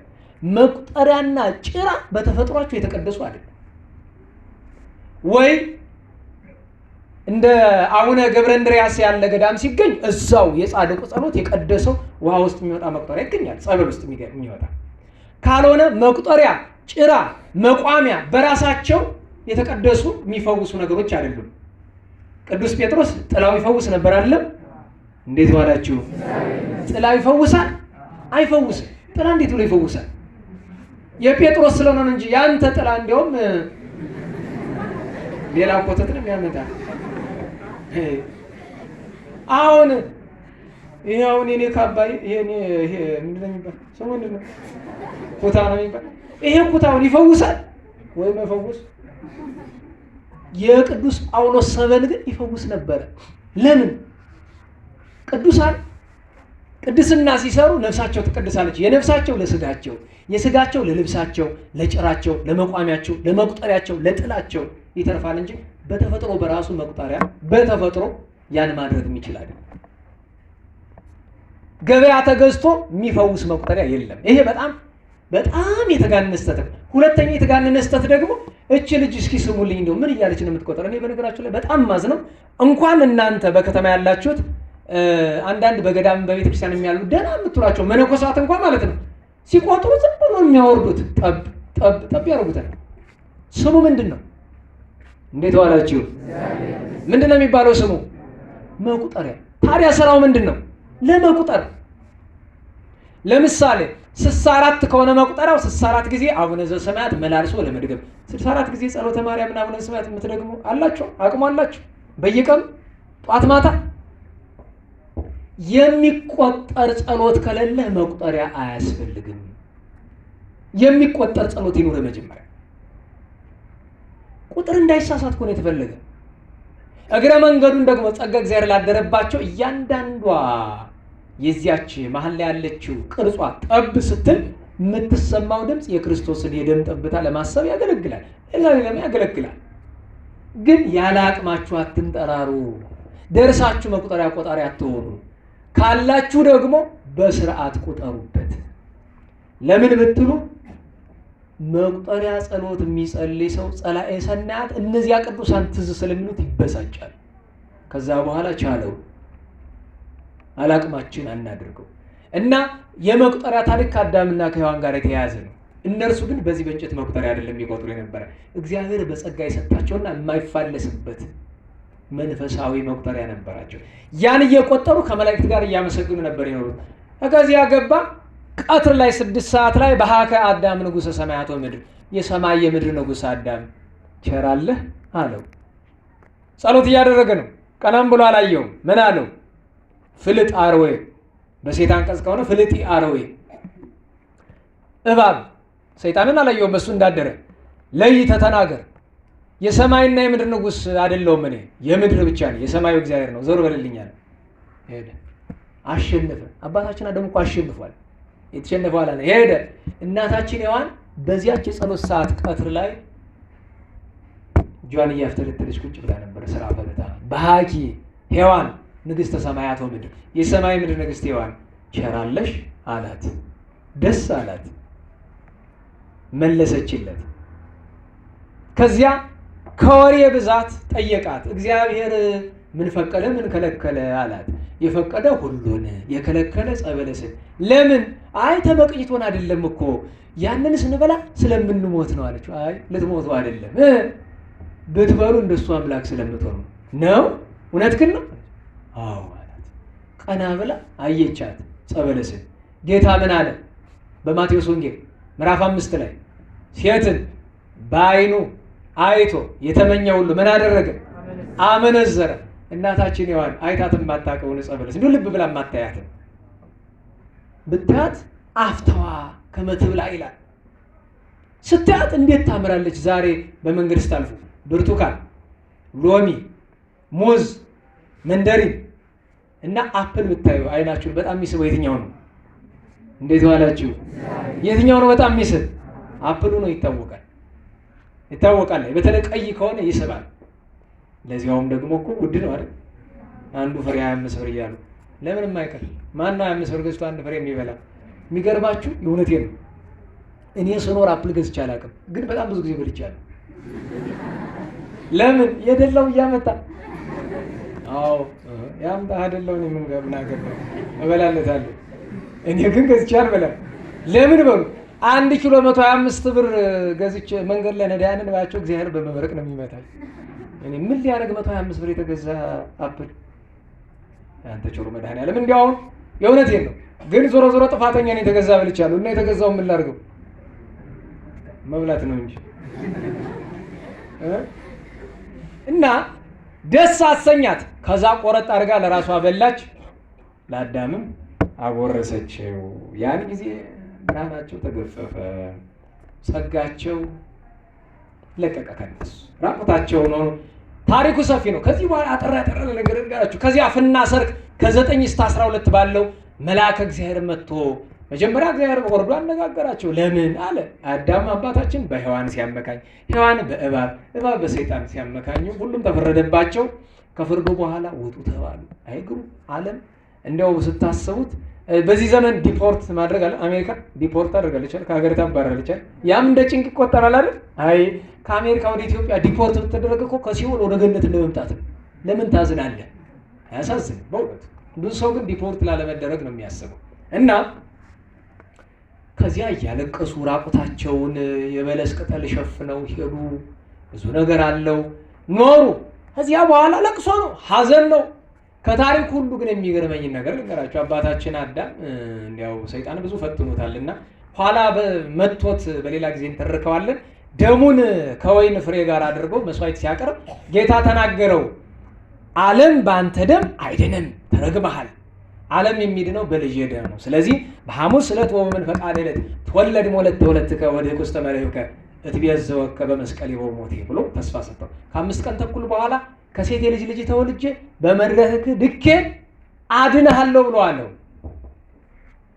አባ ሕርያቆስ በቅዳሴ ምንድን ነው የሚለው? ኦ ምዕራግ ምድር እስከ ሰማይ ወብኪ ተሐደሰ ቀዳሜ ኩሉ ፍጥረት ካለ በኋላ አንቲ ውእቱ ዜማ ታውቃላችሁ? ደህና ዋላችሁ? መቼም ያው እንደ ልቤ ነኝና ባልተማርኩት ዜማ ሁሉ እንደ ልቤ ነው የምጮህና ጮህላችኋለሁ። ምትነቅፍም ነቀፍ ችግር የለው፣ ግን አይነቀፍም፣ ይነቀፍም የለውም። ደግሞ አንዳንድ ጊዜ ደግሞ ጨርሶ ዜማ አላውቅም ስንላችሁ ደግሞ እንደው አደራችሁ እንዳታሙን፣ ትንሽ ትንሽ ደግሞ እናውቃለን። ምክንያቱም ረጅም ዘመን ቀድሼ አላውቅም። መቀድሼ ማለት ያው በሰራኢ መግባት ከባድ ነው። በሰራኢ መግባት ከባድ የሚሆነው ምንድነው? ለእግዚአብሔር ቀርቶ ቅዳሴ ለሰው ይሆናል። ስለዚህ የምንቀድስ ብዙ ጊዜ በምንድን ነው? በአስመልካች ነው። ሰውም ማያየው አገልግሎት፣ ያውም ድምፅ ማጉያ ካለ አስመልካችም ሰው ያየዋል። ድምፅ ማጉያ ይዞ ሲሯሯጥ ነው የሚውል። እሱ ስርዓት አይደለም፣ ነውር ነው። አስመልካች ስራው ማስመልከት እንጂ ድምፅ ማጉያ መያዝ አይደለም። ዲያቆናት አስተውሉ፣ ልብ በሉ። እና አንድ ቀን በስራዬ ግባ አሉ። ኧረ እኔ አልገባም፣ አይ እኔ ብዬ በጣም ተገለ እና ኋላ አንዱ ዲያቆን ጠርጥሯል። ይሄ ልጅ እንደው እውነትም ቅዳሴ አይችልም ማለት ነው ብሎ ነው መሰለኝ። ኋላ ከገባን በኋላ ቀረብ ብሎ ከዚህ ቀጥሎ ተንሱ ነው የሚባል። እሺ ትንሽ ቆይቶ እዚህ በኋላ ደግሞ ጸልዩዋል። ለምን መስቀሉ ነው እኮ ነው በቃ አይችልም ብሎ ስላሰበኝ እንዳልዋረድበት ነው። እየረዳኝ ነው እኮ እንደዚህ ገጥሞኝ ያውቃል። ደግሞ ለተንሱ ለጸልዩ መናቂ አይደለም ግን ተንሱ ጸልዩ ሰንበት ተማሪም ያውቃታል። እንኳን 20 ምናምን ዓመት በመቅደስ የኖረ ሰው ብዬ ነው። አያችሁ ዝናወራው ዛሬ እንዳትነቅፉ ብዬ ነው። አነቀፍም ነቀፍ ምን አገባኝ። ለሁሉም አንቲ ውእቱ ተስፋሁ ለአዳም ከላይ እኮ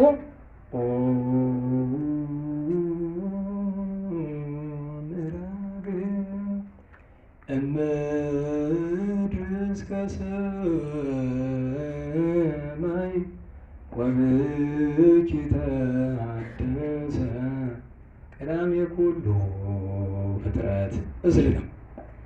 አንቲ ውእቱ ተስፋሁ ለአዳም አመ ይሰደድ እምገነት ይላል። አዳም አባታችን ከገነት ሲሰደድ ተስፋው አንቺ ነሽ። ድሮ ልጆች እያለን በ1980ዎቹ አጋማሽ አካባቢ አንቺው ነሽ ተስፋው ለአዳም ሚል መዝሙር ነበር አይደል? ከዛ በኋላ ሰምቼው አላውቅም። በ1985 እዚህ መድረክ መንበረ መንግስትና አደባባይ ውስጥ ሰምቻለሁ። በ85 ማለት የዛሬ 28 ዓመት ማለት ነው። ታውቁታላችሁ? ታወቀ። እስቲ አንድ ጊዜ እንበለው በእውነት እንደው በጣም አንቺው ነሽ ተስፋው ለአዳም ኪዳነ ምሕረት አንቺው ነሽ ተስፋው ለአዳም ኪዳነ ምሕረት በተሰደደ ጊዜ ከገነት በተሰደደ ጊዜ ከገነት በተሰደደ ጊዜ ከገነት በተሰደደ ጊዜ ከገነት። ግሩም ነው። ይዘመራል ማለት ነው። አሁንም ግርም አለ። እኔ ገጥሞኝ አያውቅም። በእርግጥ እኔ የማስተምርበት ጉባኤ ብዙ መዝሙር የለውም። ቀጥታ እንዲልኩ ትምህርት ስለምገባ ይሆናል እንግዲህ ሰምቼውም አላውቅም። እና የአዳም ለምን ቢሉ ከሴት የልጅ ልጅ ተወልጄ አድንሃለሁ ብሎ ሲለው እግዚአብሔር ከመሄዱ በፊት አባታችን አዳም ባለሟል ነውና ምን ኃጢአት ቢሰራ ጌታዬ አቤት ምድንባት ማናት ያቺ ልጅ እስቲ ንገረኝ፣ ስሟን ንገረኝ፣ ተስፋ ስንቅ እንዲሆነኝ አለው። ማርያም ስማ ብሎ በጆሮ ጠብ አደረገለት። ማንም ፍጥረት ሳይሰማ ማን አለው? ስሟ ማርያም ነው አለው። የእመቤታችን ስም የወጣ የዛን ጊዜ ነው በገሃድ። ቀድሞ በልበ አምላክ ታስቧል። ማርያም ማለት ጸጋ ወሀብት ስጦታ ማለት አይደለም። ለማን ነው? ለአባታችን አዳም ነው መጀመሪያ ስጦታነቷ። ከዚያ ተሰደደ፣ ወጣ፣ ረጅም ዘመን ኖሮ አረፈ። አንድ ከታሪኩ የሚገርመኝ ነገር የአባታችን አዳም ታሪክ ላይ አባታችን አዳም ከገነት ከወጣ በኋላ ምድርን እያረሰ ሲኖር በባልና በሚስት ስርዓት ሔዋን እናታችን ተደብቆ አንድ ቀን አስደነገጣት ለጨዋታ፣ ባል ሚስቱን እንደሚያደርገው ማለት ነው። እና ሥላሴ ድምፅ አሰሙት። ልጃችን ለምን ተነካታለህ? ማጫዋን ሳሰጣት ማለታቸው። ማጫ ይባል የለም እናንተ ምንድን ነው የምትሉት? ጥሎሽ። እኔ አይገባኝም ጥሎሽ የሚባል ነገር። ማጫ ነው የማውቀው። በእርግጥ ማጫ እና ጥሎሽ ትንሽ የተለያየ ነገር አላቸው። ጥሎሽ የዛኑ ቀን የሚደረገው ነው። ማጫ ጎጆ መውጫው ነው። ማጫ ስጠን። እንግዲህ አዳም ጌታዬ ሁሉ ያንተ እኔ ምንድን ነው የምሰጥ ብሎ አለ። ቅዱስ ሚካኤል፣ ቅዱስ ገብርኤል፣ ቅዱስ ሩፋኤል 3 ሊቃነ መላእክት መጡለት። ቅዱስ ሚካኤል እንካይን ስጣት ብሎ ወርቅ ሰጠው። ቅዱስ ገብርኤል ይህን ስጣት ብሎ ዕጣን ሰጠው። ቅዱስ ገብርኤል ይህን ስጣት ብሎ ከርቤ ሰጠው። ወርቅ፣ ዕጣን፣ ከርቤ። ያንን እና እናታችን ሔዋን መልሳ ለአባታችን አዳም አኑርልኝ ቤተ መዛግብት ላይ። ኋላ አባታችን አዳም ሲያርፍ ሴት ለሄኖስ እያለ ሄዶ መጨረሻ 70 ሰገል ላይ ደርሶ 70 ሰገል ለጌታ፣ ጌታ ለእመቤታችን፣ እመቤታችን ለቅዱስ ጴጥሮስ፣ ቅዱስ ጴጥሮስ ለቀሌምንጦስ። አሁን እዛ ቅዱስ ቀሌምንጦስ በኋላ ተሰወረ። እግዚአብሔር ሰወረው። ያ ከአዳም አባታችን የመጣ ነው እና ይሄ አንድ ያስገርመኛል። ከዚያ በኋላ ያለው ግን አባታችን አዳም 930 ዓመት ኖሮ። አንድ እንድታውቁት የሚያስፈልገው ለአባታችን አዳም የምንናገረው ሁሉ የእናታችን ሔዋንም ክብሯ ነው። ቅዱስ ያሬድ ከመይሳር መርገማ ለሔዋን ዲበ ዕፅ ተሰቅለ፣ ጌታ መስቀል ላይ ደሙን ያፈሰሰ። ሌላ መጽሐፍ ምን ይላል? ፍቅር ሰሐቦ ለወልደ አምላክ እምንበሩ ወአብጽሖ እስከ ለሞት ዮሐንስ አፈወርቅ።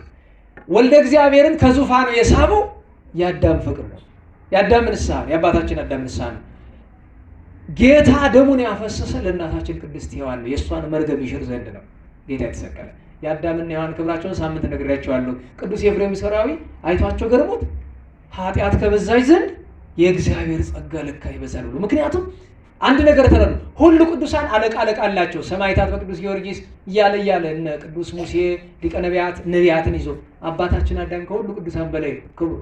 ለምን? የነቢያትም የሐዋርያትም የጻድቃንም የሰማዕታትም የደናግልም የመነኮሳትም የባሕታውያንም የሊቃውንትም የካህናትም የዲያቆናትም የሁሉ ቅዱሳን አባት ነው አባታችን ቅዱስ አዳም። በረከቱ ይደርብን። ዛሬ ረፍቱ ነው። በረከቱ ይደርብን። የእናታችን ቅድስት ሔዋን በረከቷ ይደርብን። ከገቡበት ቸሩ መድኃኔዓለም ያግባን። በእውነቱ እንናፍቃቸዋለን ለማየት አንድ ቀን እግዚአብሔር ቢፈቅድ። ሁለተኛው ቅዱስ ተራራ አባታችን ኖህ። ስለ ኖህ ብዙ አልናገርም ሰዓት ስለሌለኝ፣ ሁለት ነገር ብቻ ልናገር። አንደኛ የኖህ ድንግልና። አሁን እህቶቻችን ድንግልና መጠበቅ የመሰለ ማዕረግ የለም። ኖህን ከጥፋት ውሃ ያዳነው አንዱ ድንግልናው ጭምር ነው። አባታችን ኖህ 500 ዓመት በድንግልና ኑሯል። ስንት ነው እድሜያቸው? 15ም 20ም 25ም ነው አይደል? 40 ዓመት በድንግልና ማለት 40 ዓመቷ 42 ዓመቷ አካባቢ ነውና እስካሁን ድረስ አላገባውም ብላለችኝና አድናቆት አልነገርኳትም። ምን ድንቅ ነው ደግሞ 40 ዓመት በድንግልና መኖር። 500 ዓመት አባታችን ኖህ ኋላ ፈቃደ እግዚአብሔር ነው ትውልድ የሚተርፍ ባንተ ነውና አግባ አለው። ማንን አገባ? ወለተ አቡዚር ሃይከልን ወይም አምዛራን አገባ። በ500 ዓመቱ አግብቶ 100 ዓመት በጋብቻ መጀመሪያ ከሷ ጋር ሲኖር 3 ቀን ብቻ አብሮ አተኝቷል። በ100 ዓመት ፀሐይ መጣጥል አንተ ቸሩ መድኃኒዓለም ይህ ትዳር ውስጥ እንኳን እንዴት ያስችለዋል? እንዴት ያኮኑ ንጽህና ማለት 3 ጊዜ ብቻ በመጀመሪያ ሩካቤ ሴምን ከዚያ ካምን ከዚያ ያፌትን ወለዱ። 100 ዓመት ኖህ አባታችን 600 ዓመት ሲሆነው የጥፋት ውሃ መጣ። የጥፋት ውሃ መጣ፣ ዓለምን ደመሰሰ። አባታችን ኖህ ተረፈ። ዛሬ አባታችን ኖህ ከአባቱ ከላሜህ የተወለደበት መታሰቢያው ነው። የጻድቅ ሰው የኖህ በረከቱ ይደረብን። ሶስተኛውና ደገኛው በዓል ግን የቅዱስ ዳዊት ልበ አምላክ ነብየ ጽድቅ ዓመታዊ የልደት በዓሉ ነው። የቅዱስ ዳዊት የልደቱ ነገር እንደምን ነው ቢሉ ቅድም አባታችን አዳም አነሳን፣ ከአዳም በሴት ቁጠሩ። አባታችን ኖህን አነሳን፣ ከኖህ በሴም ቁጠሩ። ወረዱና አብርሃምን አገኙት፣ በይስሐቅ ቁጠሩ። ከይስሐቅ ወርዳችሁ በያዕቆብ ቁጠሩ። ከያዕቆብ ወርዳችሁ በይሁዳ ቁጠሩ። ከይሁዳ ወርዳችሁ በነገራችሁ ላይ የቅዱስ ዳዊት ስም መጽሐፍ ቅዱስ ላይ 1150 ጊዜ በላይ ተጠቅሷል ብለን ስንል የመጀመሪያ የተጠቀሰው በመጽሐፈ ሩት ነው። ሩት እናታችን ከቦኤዝ ማሳ ቃርማ ቦኤዝን አግብታ ኢዮቤድን ስትወልድ ይህች እናት የቅዱስ ዳዊት አያት እንደሆነች በመጽሐፈ ሩት ተጽፏል። ክብሯ መጀመሪያ የዳዊት ዋናው ግን የድንግል ማርያምና የመድኃኔዓለም አያት መሆኗል። ከዛ ሩትና ቦኤዝ ኢዮቤድን ወለዱ። ኢዮቤድ እሴይን ወለደ። እሴይ የሚባል ደግ ሰው ነበር። እህቶቻችን እንደ እሴይ አይነት ደግ ባል ይስጣችሁ በእውነት። ኧረ ተው አሜን በሉ። ብትመንኑ ደግሞ ደጉን ቆብ ይስጣችሁ። ምንድን ነው እናንተ ደግሞ እግዚአብሔር አምላክ ከምታጭበረብር ሚስት ይሰውራችሁ፣ ከውሸታሟ ይሰውራችሁ፣ እዩኝ እዩኝ ከምትለው ይሰውራችሁ። አንገት የደፋችውን መድኃኔዓለምን የወደደችውን በጎ የምታስበውን ጌታዬ እንደ ሔዋን እንደ ሳራ እንደ ቤርሳቤ ጌታዬ የምትለውን ይስጣችሁ። ወደ ወንዶች አይደለው አይደል? ለምን ምርቃቱ ለእናንተ እንደዚህ እንድትሆኑ ነው። ባሎቻችሁን አክብሩ፣ አታቃልሉ። አንድ እውነት ልንገራችሁ፣ የአብነት መምህራን ሚስቶች 1 2 3 ታውቃለሁ። የመምህራን ሚስቶች ስቃይ ነው ብታዩት። እንዳይፈቱ ክህነት ሊፈርስ ነው፣ እንዳይኖሩ እሳት ነው። ፍትሐ ነገሥት የተመረቀ ቀን ስናገር አልሰማችሁ? ፍታት ቢሏቸው አይ ከገሃነመ እሳት እሷን ብችል ይሻለኛል ብለዋሉ ይባላል። ያቋቋም መምህር ናቸው። በትዳራቸው በጣም የተጨነቁ የተሰቃዩ ብዙ አሉ፣ የማይረዷቸው። በዚያው ልክ ደግሞ አይጉድ አይጉድ የሚያሰኙ ደግሞ ደጋግ ደግሞ አሉ፣ የሚረዱ። አስተምሮ ብሎ ሲመጣ እግር አጥበው ተንከባክበው ትራስ አዘጋጅተው ያማረውን የሰመረውን አብልተው አጠጥተው ተረድተው። ከሁሉ በላይ በነገራችሁ ላይ መርዳት አይደለም ድንቁ፣ መረዳት ነው ድንቁ። እሺ በሉ። እንደው መርቢያ የሚላችሁ ለሽታ እንኳን ተለምናችሁ አይደል? ለኔ እንዲሆናችሁ ለባሎቻችሁ እንዲህ ልትሆኑ አይ ያለመታደል። በእውነቱ የእውነቴን ነው፣ አስቡበት ነው። የምታገቡ ከሆነ አደራችሁን። እኔ በእውነት የዚህ ዘመን ዲያቆናት እንዲሁ እንድታገቡ ሁሉ አልመኝላችሁ። የእውነቴን ብዙ ነገር ስላለ በጣም ብዙ ወንድሞቼ ሲያዝኑ፣ እኔ ደግሞ ያም እየመጣ የሚያለቅስብኝ ሰው ስለሆንኩኝ ብዙ ነገር አያለው ሰማለሁ። እና ምን ልላችሁ ፈልጌ ነው፣ እንደ እሴይ ያለ ባል ጥሩ ነው። ግን የእሴይ ሚስት እንዲያ ነበረች፣ የቅዱስ ዳዊት እናት።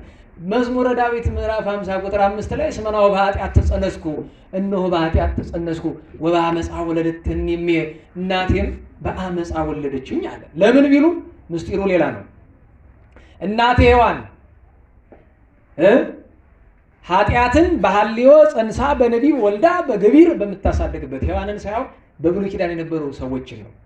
ኃጢአትን በሐልዮ ጸንሰው በነቢብ ወልደው በገቢር በሚያሳድጉበት ዘመን ተወለድኩ። አንድም እናቴ ኦሪት ተገልጻ፣ በነገራችሁ ላይ ኦሪት ሳትመጣ ኃጢአትና ጽድቁ አይታወቅም። ኦሪት ስትመጣ ነው ኃጢአትና ጽድቁ የታወቀና እናቴ ኦሪት ኃጢአትን በገለጸችበት ሰው ሁሉ አመፀኛ በሆነበት በብሉይ ኪዳን ተወለድኩ ማለቱ ነበረ። ከእሱ ጋር የተያዘው ታሪኩ ግን እንዲህ ነው። እሴይ ደግ ሰው ነው። እንዲያውም እኮ አባ ሕርያቆስ ስርው ዘእሴይ የእሴይ ስር አንቺ ነሽ እንተባቲ ተመካሃ የሚመካብሽ ብሏታል እመቤታችን። እና የእሴይ ሚስት መልከ መልካም ናት።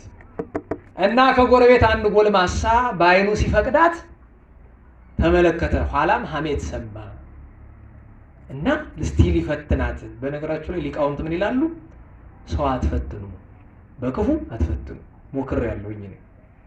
ከፈተናችሁ ሰይጣን ያን ሰው ይጥለዋል።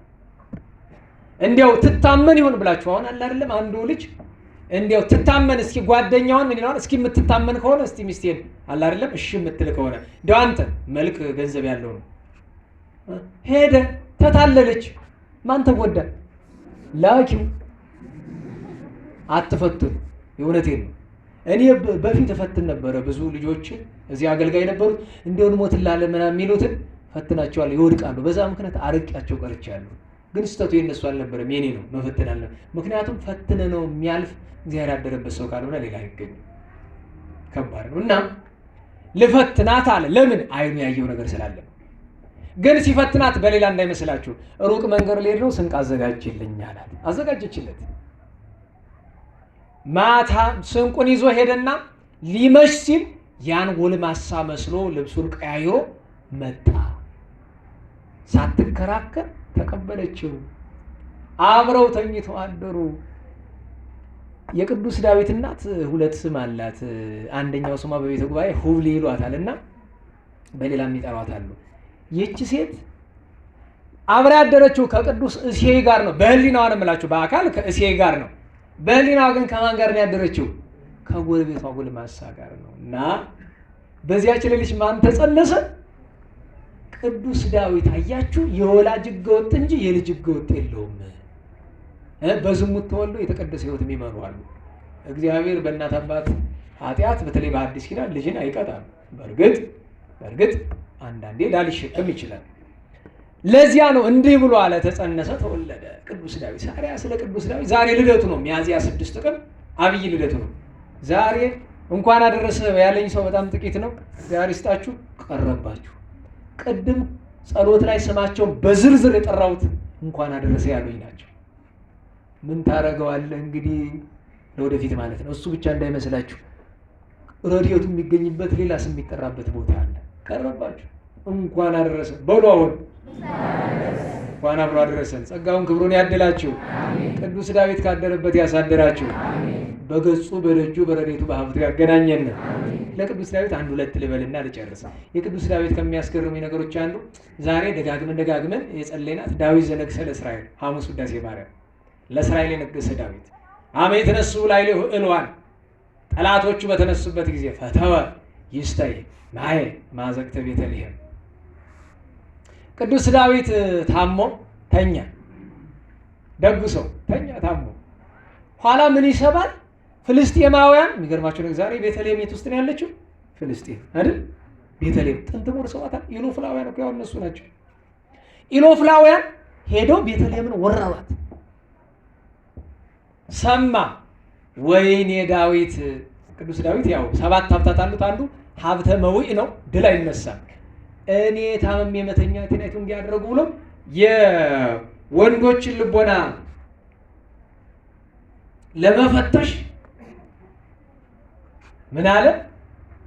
ከቤተልሔም ዛሬ ሳለ ከቤተልሔም ውሃ ምንጭ በጠጣ ወደድሁ ብሎ አለ። ታሞ ተኝቷል። ልብ በሉ። ማን ይሰማሉ? አድኖን፣ ኢያቡስቴ፣ ኤልያና የሚባሉ የሰራዊት አለቆች ምን አለ? ከቤተልሔም ውሃ ምንጭ ብጠጣ በወደድሁ ጠማኝ ብሎ አለ። እንግዲህ ልብ በሉ። የማን ጌታ ውሃ እያለ ይሞታል? ፍቅር ነው። የማን ጌታ? ሰይፋቸውን ታጥቀው ዘገራቸውን ነቅንቀው ቤተልሔም ወረዱ። ሰራዊት ሳይዙ ብቻቸውን ሄዱት። ከዚያ የኢሎፍላውያን ተመለከቷቸው። ሲያቸው አይ እነዚህ ሳይገድሉ አይሞቱም፣ ሳያጠፉ አይጠፉም፣ ጨካኝ ቆራጥ አርበኞች ናቸው ብሎ የማርያም መንገድ ለቀቁላቸው። የማርያም መንገድ ይባላል። ጠላት ለጠላት ሲለቅለት፣ አዎ ርሪት ናት፣ በስሟ ይከፈታል። እኛ የማርያም መንገድ እንለዋለን፣ እነሱ ምን እንደሚሉት በዛ ዘመን አናውቁም። ከፈቱላቸውና ውሃውን ቀድተው አመጡ። ምሳ ጠጣ አሉት። ወአምጽኡ ሎቱ ውእተ ማየ ዘፈተወ ይስተይ። ሊጠጣ የወደደውን ያን የተመኘው። ለምንድን ነው የቤተልሔምን ውሃ የተመኘው ቢሉ የወንድ ልብ ለመፈተሽ። ዋናው ምስጢር ግን እዚህ በፊት አስተምሬያቸዋለሁ። የቤተልሔም ውሃ ምንጭ አንድ ያደገባት፣ ሁለት ጣዕም ያላት የምትጣፍጥ እንደምን እንደ ልደታ ውሃ ቀድሞ ልጁን እንደጠጣናት እንደ ልደታ ውሃ ሕይወትነት ያላት። ዋናው ምስጢሩ ግን ያ ማየ ሕይወት ጌታ ተጠማው ማለቱ ቅዱስ ዳዊት ጌታ ነው የጠማው። ለምን አምላኬ አምላኬ እገይስ ሀቤከ ጸማት ነፍሴ ለከ መዝሙር 62 አምላኬ አምላኬ ወደ አንተ ገሰግሳለሁ ነፍሴ ማንን ተጠማች? አንተን ተጠማች ይላል። መጠማቱ ከጌታ ፍቅር ነው። ምን አለ የዛን ጊዜ ከአው ውእተ ማየ ወኢሰት የምንየው አልጠጣውም ብሎ ደፋው። አልጠጣውም ብሎ ለምን? ይሄንን ብትሄዱና ቢገሏችሁ ኑሮ የእናንተ እንደመጠጣት ሊሆንብኝ አይደል? እኔን ወዳችሁ ደማችሁን አሳልፋችሁ ሕይወታችሁን እንደሰጣችሁ እኔም አልጠጣውም ብሎ ደፋው። ምን አለ? ወምዝ ተወለቆ ሎቱ ጽድቅ እስከ ለዓለም፣ ለዘላለም ምን ሆኖ ተቆጠረለት? ጽድቅ ሆኖ ተቆጠረለት። ምን ይባላል? ፍቅረ ቢጽ። እነርሱ ቅዱስ ዳዊትን ስለመውደድ ራሳቸውን አሳልፈው ሰጡ። ቅዱስ ዳዊት እነርሱን ስለመውደድ ያ የተመኘውን ነገር ንጉሥ ሲሆን ከፊታቸው ላይ ደፋው። ለምን የቅዱስ ዳዊት ከፍ ብሎ ተነገረ ቢሉ በአስቄጥስ የሚኖሩ ገዳማውያን ባህታውያን በዓመት 2 ጊዜ ነው ምግብ የሚያበስሉ። አንዱ መነኩሴ ታሞ ትኩስ እንጀራ ማረው። ትኩስ እንጀራ ከትኩስ እንጀራ ገዳም የለም። ወንድምየው ትኩስ እንጀራ እያለ ሲጮህ ሰምቶት የማን ወንድም ትኩስ እንጀራ እያለ ይሞታል ብሎ በርበር የሚባሉ አረማውያን አሉ፣ ዛሬ እስላም ሆነዋል። እነሱ ባሉበት መካከል ሄዶ እንጀራ መጣለት፣ ትኩስ እንጀራ። ወንድሜ አምጥቼልሃለሁ ቀና በልና ቅመስ አለው። ራሱን ሰውቶ ልብ በሉት። አሁን በዚህ እኮ ሱዳን በወረረችው መሬት አልፋቸው የሱዳን ሰራዊትን የሚሄድ ያክል ነው። እንደውም ይሄ ቀላል። አይ አልበላውም፣ ቢገሉ ኖሮ ያንተ እንደመብላት ያደላ አለው። አይ የለም የሱም ድካም ያንተም አምሮት አይቅር ብለው ገልግለው መነኩሴውን አብልተውታል። ቅዱስ ዳዊት ግን እንዲህ ብሎ ደፍቶት ቀርቷልና ጽድቅ ሆኖ ተቆጠረለት አለ። አንድ የቅዱስ ዳዊት ይሄ ነው ግሩም ነገር። ከዚያ ውጪ ስለ ቅዱስ ዳዊት በጣም ብዙ ነገር ይነገራልና አንዷን የልጅነቱን ነገር ጣል አድርጌላችሁ ልፈጥም ያለውን ነገር። ቅዱስ ዳዊት በልጅነቱ እግዚአብሔር መንፈስ ቅዱስ ከቀባው በኋላ መንፈሰ ረድኤት አደረበት። መንፈሰ ረድኤት ቢያድርበት በግ እየጠበቀ በገና ይደረድራል፣ መሰንቆ ይመታል። ታዲያ እሱ በገና እየደረደረ ተመስጦ ላይ ሲሆን ነብር ይመጣና አንዱን በግ ላጥ አድርጎት ሲነቃ እየሄደ ነው። 12 ዓመት ብላቴና በጉ መበላት የለበትም። ምን ጥያቄ አለው? እሴይ ጠብቅ ብሎ ከሰጡ አንድ መጉደል የለበትም። እረኝነት ከባድ ነው። ይከተለዋል። ከነብር ጋር ከአቦ ሸማኔ ጋር ሩጫ አሰቡት። ሩጫ ተከትሎ ይይዘዋል። መያዝ ብቻ አይደለም ጣለው ይለዋል። እንቢ ብሎ በጥርሱ ነክሶ እንቢ ካለ ሄዶ በእጆቹ ጉሮሮውን አንቆ ፈጥርቆ ነፍሱን ከስጋው ሄደ ማለት ይገለዋል። አንበሳም ቢሆን አይለቀውም። አሁን የ12 ዓመት ብላቴና ለዚያ ነው። ቅዱስ ዳዊት ምን አለው? ሀብተ ኃይል አለው። ነብሩን በእርግጫ አንበሳውን በጡጫ ብሎ ይገለው ነበር እና ትልቅ ሀብት ኃይል ረድኤት የተሰጠው። ከሁሉ በላይ ግን በቀደም ስንክሳር ሲነበብ ሰምታችሁ ከሆነ የቅዱስ መርቄ ቅዱስ ዳዊት መጥቶ በገና ደረደረለት፣ መሰንቆ መታለት። የቅዱሳን ክብራቸው ይሄ ነው። ቅዱስ ዳዊትን ከመጽሐፈ ሩት እስከ ዮሐንስ ራእይ ምዕራፍ 22 ድረስ ስሙ ቅድም በነገርኳችሁ ቁጥር ልክ ተጠቅሷል በክብር። የመጨረሻ የምናደርገው ምንድነው? በማቴዎስ ወንጌል በምዕራፍ 20 በሌሎች ወንጌሎችም የተጠቀሰ አለ። 2 አይነ ስውሮች ጌታ ሲያልፍ ሰምተው እንዲህ አሉ። ዛሬም እኛ እንዲህ እንድንል ያስፈልገናል። ወልደ ዳዊት ተሳሃለነ፣ የዳዊት ልጅ ሆይ ማረን፣ ይቅር በለን። ጌታ ደስ የሚለው ምን ሲሉት ነው? መጀመሪያ የጌታ መጀመሪያ ወልደ አብ ነው፣ ቀጥሎ ወልደ ማርያም ነው፣ ከዚያ ወልደ ዳዊት ወልደ አብርሃም መባሉ ደስ ያሰኘዋል። እግዚአብሔር ወዶ ፈቅዶ ነዋ ባህሪያቸውን ባህሪ ያደረገ ወዷቸው ነዋ።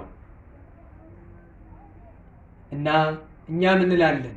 የዳዊት ልጅ ሆይ በሉ እስቲ ማረን፣ የዳዊት ልጅ ሆይ ራራልን፣ የዳዊት ልጅ ሆይ ይቅር በለን፣ ሀብቱን ረድኤቱን ጸጋውን በረከቱን ያሳድርብን፣ የከርሞ ሰው ይበለን። የሳምንቱን አዘክረን እንጨርስ። እንደፈራሁት አይደለም፣ ያው ነካ ነካ አድርጌ በጊዜ ጨረስን ማለት ነው። ዛሬ እንግዲህ 6 ነው የተገናኘነ፣ በ29 ነው። በ30 ቅዱስ ገብርኤል ብስራቱ ነበረ። ብስራተ መልአክ ይታሰባል። ቅዱስ ገብርኤል የዚያን ቀን ሶምሶን ራእይታዊ ኢሎፍላውያንን የተበቀለ እግዚአብሔር ሀብቱን ረድኤቱን ጉልበቱን የሰጠው ሶምሶን ራእይታዊ የማኖሄ የእንትኩይ ልጅ በመጽሐፈ መሳፍንት 13፣ 14፣ 15 ብታነቡ ታሪኩን ታገኙታላችሁ። እና አባ ዮሐንስ ዘአክሱም ዓመታዊ በዓላቸው ነበረ። ቅዱስ ያዕቆብ ዘግሙድ ዓመታዊ በዓሉ ነበረ። ሚያዝያ 1 ቀን ሚያዝያ ነው አይደል? ቅዱስ አሮን ነበረ። ካህኑ አሮን እዚህ ያዘክረናል። አሮን ካህን በቀደም ወደዚህ ጉባኤ ነበረን አይደለም? ደህና ዋላችሁ? ኧረ እንዴት ዋላችሁ? ጉባኤ ነበረን።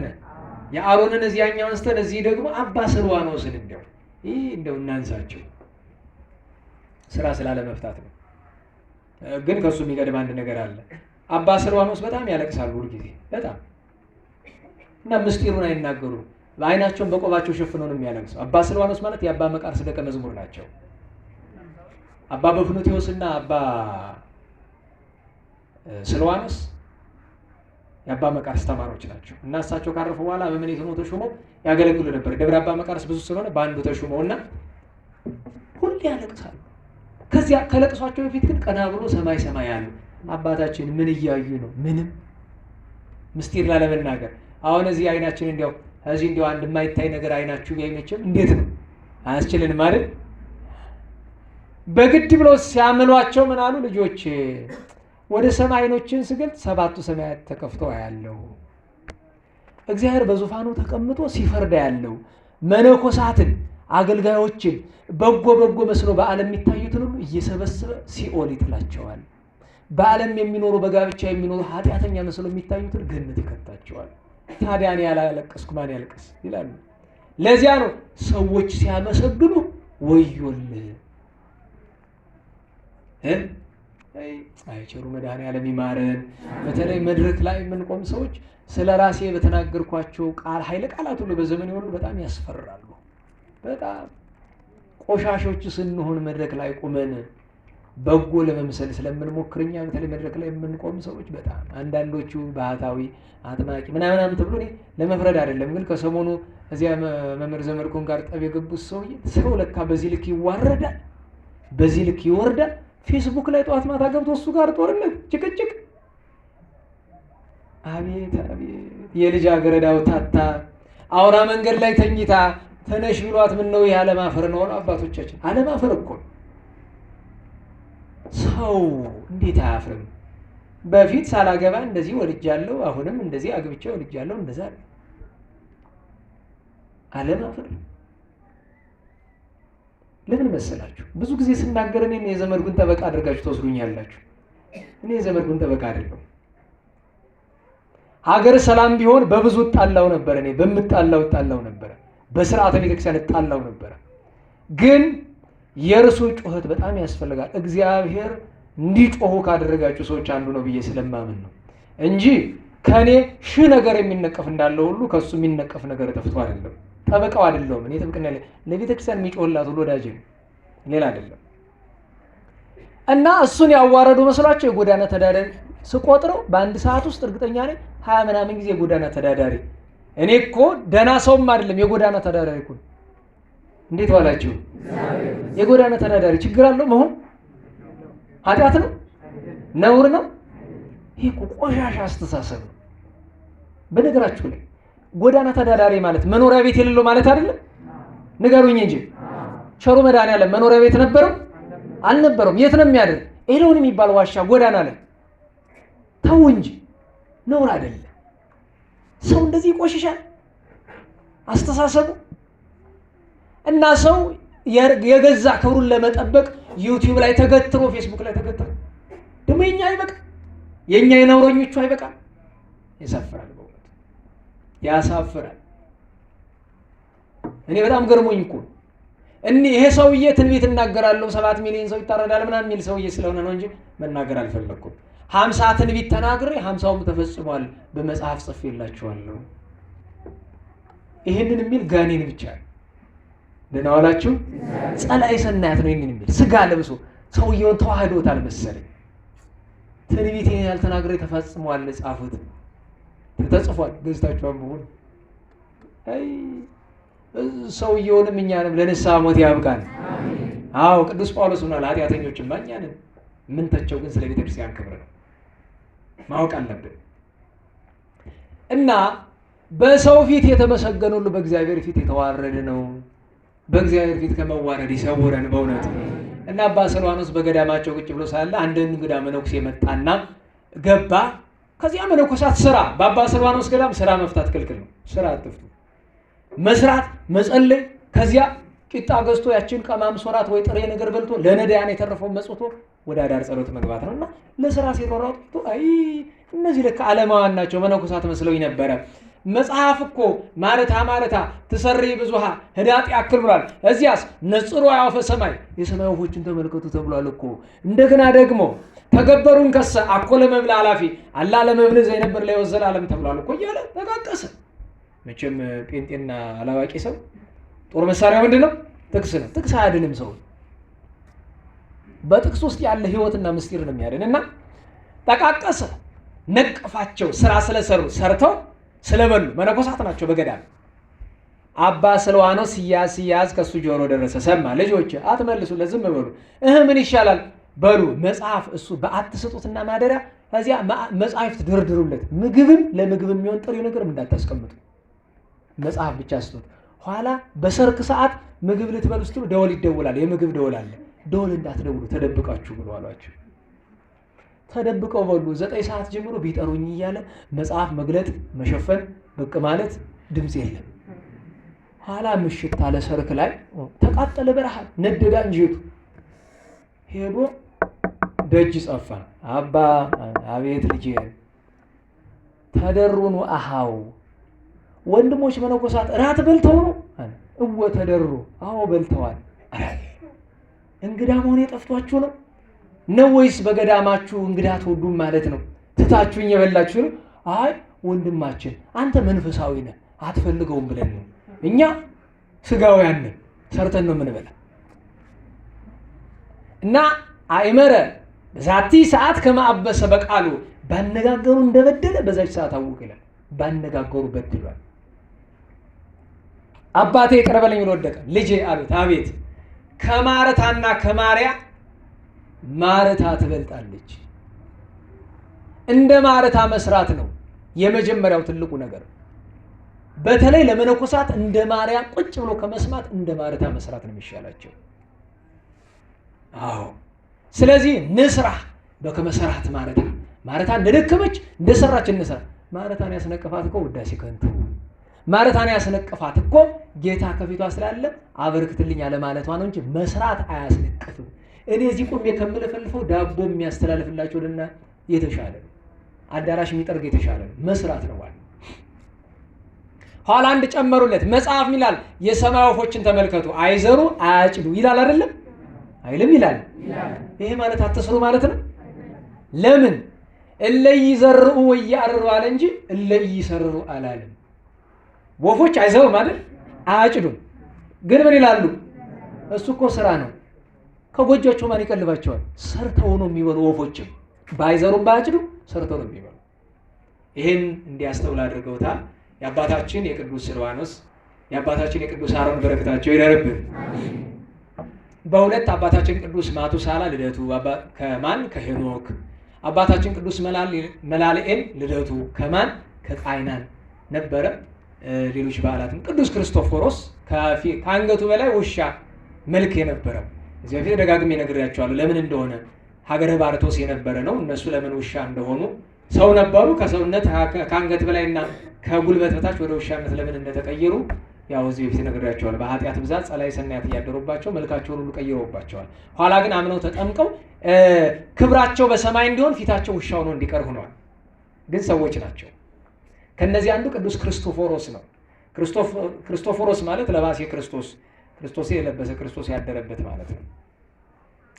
በ3 ሚያዝያ 3 ቅዱስ መርቄ ክርስቲያናዊ ነጋዴ፣ ቅዱስ ዳዊት የዘመረለት፣ መላእክት የገነዙት፣ አናብስት የቀበሩት ክርስቲያን ነጋዴ 40 ልጥረ ወርቅ ለእግዚአብሔር መስዋዕት አድርጎ ያቀረበ ነው። የዚያን ቀን አባ ሚካኤል አባ ዮሐንስ ነበሩ። በ4 ሚያዝያ 4 እናታችን ቅድስት ፍቅርተ ክርስቶስ ዓመታዊ ጽንሰት በዓሏ፣ ጻድቃን ነገስታት አብርሃ ወአጽብሃም ዓመታዊ በዓላቸው ነበረ። ፍቅጦር ዳኬዎስ ኤርሞ አፍሪካውያን ሰማዕታት ናቸው። ዓመታዊ በዓላቸው ተከብሯል። በ5 ያሬድ ማህሌታዊ አንድ ጊዜ ብቻ መሰረተ ዜና ስሙን ታሪክ ለመተረክ ስለማይበቃን ጊዜው አንድ ጊዜ ብቻ ዘምረን እዚያ በኋላ ሌሎችን ለማዘክረን እንጨርሳለን። በስላሴ በድንግል ወላዲተ አምላክ ያረባ ከበራቸው ቅዱሳን ስም እናንሳ። እኔ ላንሳላችሁ እንዳዘባርኩት መሰረተ ዜማ ወተን በሉ አይዟችሁ ወተን ያሬድ ካህን መሰረተ ዜማ ወተን ያሬድ ካህን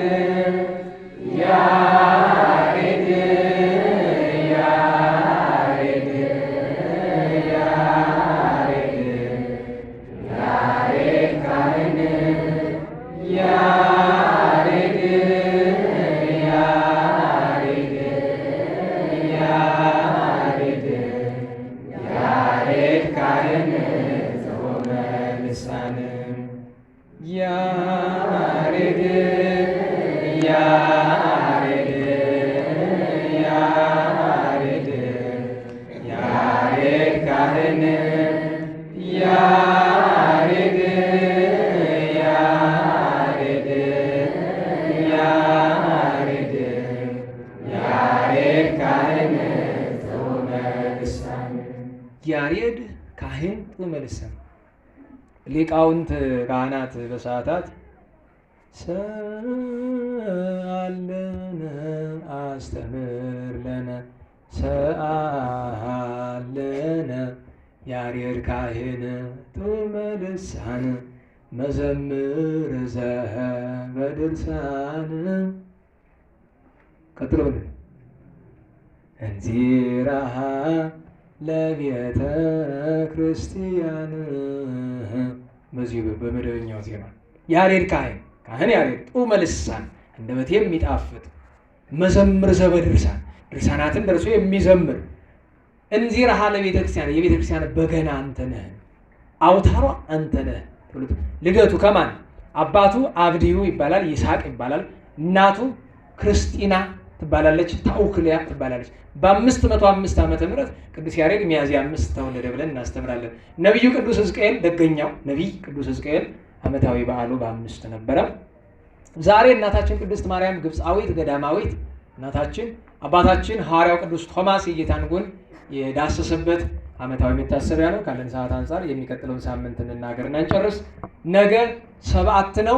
ደገኛ በዓል ቅዱስ ኢያቄም የድንግል ማርያም አባቷ ማንም አባት የማይበልጠው ትልቁ ከእግዚአብሔር በታች ትልቁ አባት ቅዱስ ኢያቄም ማንም የማይበልጠው የሰማይ ምድር ንግስትን የወለደ ቅዱስ ኢያቄም ዓመታዊ በዓሉ ይከበራል። በ8 አጋሊዝ ወይም አጋሊስ እንደ ስንክሳር ኢራኒ ሱስንያ ሰማዕታት ናቸው። ዓመታዊ በዓላቸው ይከበራል። በ9 ጻድቅ አባታችን አቡነ እስትንፋሰ ክርስቶስ ታቦታቸው ያለው ደብረ ምጥማቅ ቅድስት ድንግል ማርያም ቤተክርስቲያን ነው። የዚያን ቀን የብፁዓን ጻድቃን በብሔረ ብፁዓን የሚገኙ ጻድቃን በሰማዕትነትም በጽድቅም ይከበራሉ። ኤስድሮስ ሕፃን ይከበራል፣ ዓመታዊ በዓሉ ነው። አባ ስንቱ ይከበራል። ታላቁ አባታችን አባ ዘሲማስ የሚሉት አሉ፣ እኛ ዞሲማስ እንለዋለን። ቅዱሱ ጻድቁ ብሔረ ብፁዓን የገባው እንዲያው ዕለት ቢገጥመን ምን ቀን ነው? ቅዳሜ ነው እንጂ እንግዲህ እንደ ፈቃዱ ይሁን። 9 ቅዳሜ አይደል? እስቲ እንደ ፈቃዱ ይሁን። በ10 ሚያዝያ 10 ሚያዝያ 10 ማን ነው በዓሉ ታስታውሱ? አይ እሱማ ወራዊ በዓል ሚያዝያ 10 እንደውም ያስታውሰኝ የለም። ሚያዝያ 10 ያኛው 17 ነው። ሚያዝያ 10 እሺ። ለሁሉም ሚያዝያ 10 በኋላ ያሉን ካስታውስ በኋላ ነገራቸዋል። አንዳንድ ቀን ይጠፋልና ስለነበረን ጊዜ ቅዱስ አምላካችን እግዚአብሔር ስሙ የተመሰገነ ይሁን። ሁላችንም ለምስጋና በያለንበት እንነሳ። ስብሐት ለአብ ስብሐት ለወልድ ስብሐት ለመንፈስ ቅዱስ ስብሐት ለአብ ስብሐት ለወልድ ስብሐት ለመንፈስ ቅዱስ ስብሐት ለአብ ስብሐት ለወልድ ስብሐት ለመንፈስ ቅዱስ ስብሐት ለእግዝእትነ ማርያም ድንግል ወላዲተ አምላክ ስብሐት ለመስቀለ እግዚእነ ኢየሱስ ክርስቶስ ክርስቶስ በምሕረቱ ይዘከረነ አመዳግም ምጽአቱ እያስታፍረነ ለሰቦተ ስሙ ያንቀሃነ ወበአምልኮቱ ያጽናሃነ እግዝእትነ ማርያም ማዕርጊ ጸሎተነ ዋስተስሪ ኩሎ ኃጢአተነ ቅድመ መንበሩ ለእግዚእነ ለዛብልአነ ዘንተ ህብስተ ወለዘ አስቴነ ዘንተ ጽዋዓ ወለዘ ሰርዓ ለነ ሲሳየነ ወአራዘነ ወለዘ ተአገሰ ለነ ኩሎ ኃጢአተነ ወለዘ ወሃበነ ሥጋሁ ቅዱሰ ወደሞ ክቡረ ወለዘ አብጽሐነ እስከ ዛቲ ሰዓት እስመ ለዓለም ምሕረቱ ናብሎቱ ስብሐተ ወአኮቴተ እግዚአብሔር ልዑል ወለወላዲቱ ድንግል ወለመስቀሉ ክቡር ይትአኮቱ ይሰብሐ ስሙ ለእግዚአብሔር ወትረ በኩሉ ጊዜ ወቅዱሳን ስብሐት ለአብ ወወልድ ወመንፈስ ቅዱስ ይእዜኒ ወዘልፈኒ ወለዓለመ ዓለም አሜን። አውሎግሶን አውሎግሶን አውሎግሶን በእንተ አብ ወወልድ ወመንፈስ ቅዱስ አቀበት ለወጡ ቁልቁለት ለወረዱ እርጥብ የሰባቸው ደረቅ ለነደደባቸው ለረዱ ለተራዱ ለዘከሩ ላዘከሩ እስመ እግዚአብሔር እስመ ማርያም ድንግል እስመ ቅዱሳን ለጠሩ ሁሉ እግዚአብሔር አስበ ቅዱሳን ይሰብልን። ጸሎተ እግዝእትነ ማርያም እንበል። ሰላም ለኪ ዘንሰግድ ለኪ ንግሥተ አድኅኖ ማርያም ብለን አስተበቋኪ ማርያናዊት ማኅፀነኪ በእንታናመኪ ወያቄ ማቡኪ ማኅበረነዮም ድንግል ማረኪ ጸሎተ እግዝእትነ ማርያም ድንግል ወላዲተ አምላክ ታበዮ ነፍሴ ለእግዚአብሔር ወትታሰይ መንፈሴ በአምላኪዮ መድኃኒየ እስመ ርኤ ሕማማ ለአመቱ ናሆሚ ዜስ ያስተበጽኡኒ ኩሎ ትውልድ እስመ ገብረ ሊተ ኃይለ አብያተ ወቅዱስ ስሙ ወሳይሉኒ ለትውልደ ትውልድ ለለ ይፈርዎ ገብረ ኃይለ በመዝራኢቱ ወዘሮሙ ለለ ያብቡ ሊና ልቦሙ ወነሰቶሙ ላየላን መናብርቲሆሙ አይቤዎሙ ለትሑታን ዋስቀቦሙ በረከቱ ለሩባን ወፈኖሙ ራቆሙ ለብዑላን ወተወክፎ ለእስራኤል ቁሊሁ ወተዘከረ ሳይሉ ዘይቤሎሙ ለአበዊነ ለአብርሃም ወለዘሩ እስከ ለዓለም ባረክነ ቅድስና ንጽህና እግዝእትነ ፍትሕነ እማይሰሪው ለሰይጣን እሙ ለመድህን ወለተ ብርሃን ኦ መዝገበ በረከት መዝገበ ቅድሳት መዝገበ ንጽ መዝገበ ራሄ መዝገበ የዋሃት ባረክነ በእድኪ በከመ ባረኪ ወለኤፍሬም ፍቁርኪ በበረከተ ወልድኪ ወአቡ መንፈስ ቅዱስ ስብሐት ለአብ ወወልድ ወመንፈስ ቅዱስ ለዓለሙ ለዓለመ ዓለም። ሰላም ለክሙን ጦንሶ መቃርስ አቢብ ሲኖዳ ገብረ መንፈስ ቅዱስ ለባረኮትነ ንዑስ ተጽራ ዛቲ መቅደስ ተክለ ሃይማኖት አኖሬዎስ ኤዎስጣቴዎስ ሳሙኤል ተክለ አልፋ በብሉዳ ኪሮስ ንግሥተ ሳባ ወአረብ ጋዳያ መጽሁ በአሲስ ወያበው አማ ነገሥተ ደስያት ወተርሲዮስ ዘትቤት ካት በእንተ ክርስቶስ ሀበ ወለደት ድንግል ነአስ ወሀባሎ ከአነ ጽኑስ ነአ ዳዊት ንጉሥ ሰላም ለዳዊት ትሕትና ወሶበርኤ ወየዋሃቶ ፍጹመ ዘአልቦ ከእግዚአብሔር ይቤን ዘይነበብ ሰዴ እምነ ሕዝቤ አልኩ ህሩዬ ወረከብክቦ ለዳዊት ገብሬ ነአ ሀቤ ዳዊት ንጉሠ እስራኤል በዓለ መዝሙር ሰናይ ወጥቡ መቃል ታለበወኒ ነገር ወፍካሬ ኩሉ አምሳል ከመሰብሖ ለእግዚአብሔር ልዑል ከመወድሳ ለማርያም ድንግል እንዘ ጸር ወእብል ማርያም ንጽሕት ድንግል ወላዲተ አምላክ ማእመንት ሰአሊተ ምሕረት ለውሉደ ሰብ ሰአሊ ለነ ሀበ ክርስቶስ ወልድኪ ይስረይ ኃጢአተነ ሰአሊ ለነ ቅድስት ጸሎታ ለማርያም ወስለታ ያድነንማ ተወልዳ ጸሎታ ለማርያም ወስለታ ለሕዝበ ክርስቲያን ለነፍሳተ ሙታን ለመካናቲነ ደብረ መድኃኒት ወደብረ ገነት ወመንበረ መንግሥት ለቤተ ክርስቲያን ቅድስት ወለሀገሪትነ ኢትዮጵያ ይቀቦንማ ተወልዳ ጸሎታ ለማርያም ወስለታ ለአግብርታ ወላይ ማታ ይኩነነ ከመወልታ በጸሎትሽ ወበስለትሽ ለአበው ንጹሐን ለቅዱስ ኤፍሬም ለአባ ሕርያቆስ ለአባ ጊዮርጊስ ለአባ ሳሙኤል ለቅዱስ ደቅስዮስ ለያሬድ ማሕሌታዊ ለአባ ኪሮስ፣ ለአባ መባጽዮን፣ ለአቡነ ዘርዓ ያዕቆብ፣ ለብፁዕ ገብረ ክርስቶስ፣ ለቅዱስ ዮሐንስ አፈወርቅ፣ ለአባ ጽጌ ድንግል፣ ለአባ ዮሐንስ ዘደማስቆ፣ ለአባ ሳሙኤል ዘደብረ ቀለሞን፣ ለቅዱስ ዮሐንስ ወለነጎድጓድ፣ ለቅዱስ ቄርሎስ አምደ ሃይማኖት፣ ለአቡነ አቢብ፣ ለንጹሐት አንስት፣ ለማርያም ግብፃዊት፣ ለክቡራን ሐዋርያት የተለመንሽ ድንግል እመቤታችን ለእኛም ተለመኝን። ጽንዕት በድንግልና ስርጉት በቅድስና እመቤታችን ጸጋውን ክብሩ እንዳይነሳን ለምኝልን። አይምሮውን፣ ለቦውን፣ ጥበቡን፣ ፍቅርሽን፣ መዓዛሽን በልቦናችን ሳይልን አሳድርልን። የቸርነት ባለቤት የይቅርታ ጌታ ዘላለም ሥላሴ ወገኖቻችን ከመከራ እንዲጠብቅልን ከእመቤታችን ድንግል ማርያም ጣዕመ ፍቅሯን ከቅዱስ ዳዊት ሀብቱን ከአበው በረከታቸውን እንዲያሳድርብን ማኅበራችን እንዲያሰፋልን ጉባኤያችን እንዲያጸናልን ፍጻሜያችን እንዲያሳምርልን ለንስሐ ሞት እንዲያበቃን ከብርሃነ ትንሣኤው በሰላም እንዲያደርሰን ጾሙን ዘመኑን ሕይወታችን እንዲባርክልን ሰላሙን ምሕረቱን ፍቅሩን አንድነቱን እንዳይነሳን የሞት ወገኖቻችን እንዲምርልን ይልቁኑ ኃይለ ማርያምን ወልደ ተክለ ሃይማኖትን በአብርሃም በይስሐቅ በያዕቆብ አጠገብ እንዲያኖርልን ለጸሎት በቆማችሁ ጊዜ አስቡን አትርሱን ያሉንን ሁሉ በይቅርታው እንዲያስብልን ይልቁኑ ገብረ ሚካኤል ገብረ ማርያም ገብረ ሥላሴ ወልደ መድኅን ወለተ ሰንበት ወልደ መድኅን ወለተ ሥላሴ ወለተ ትንሣኤ አስካለ ማርያም ወልደ መድኅን ወለተ ሥላሴ ወለተ ገብረ ሚካኤል ወልደ ሐዋርያት ወለተ ሥላሴ ወለተ ሥላሴ ወለተ ኢየሱስ ወልደ ማርያምን ፍቅርተ ክርስቶስን ፍቅርተ ማርያምን የቅድስት ሥላሴ ልጆች ማኅበረተኞችን ወለተ ሥላሴን በይቅርታው እንዲጠብቅልን ሰላም ያዋለን አምላካችን በምሕረቱ ሰላም እንዲያሳድረን ቅዱስ ስሙን እንደ ቸርነት ብለን እንጥራ። ቸርነት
ከክፉ ሁሉ አድነን እንጂ መንግሥት ያንተ ናትና፣ ኃይል፣ ክብር፣ ምስጋና ለዘላለሙ አሜን።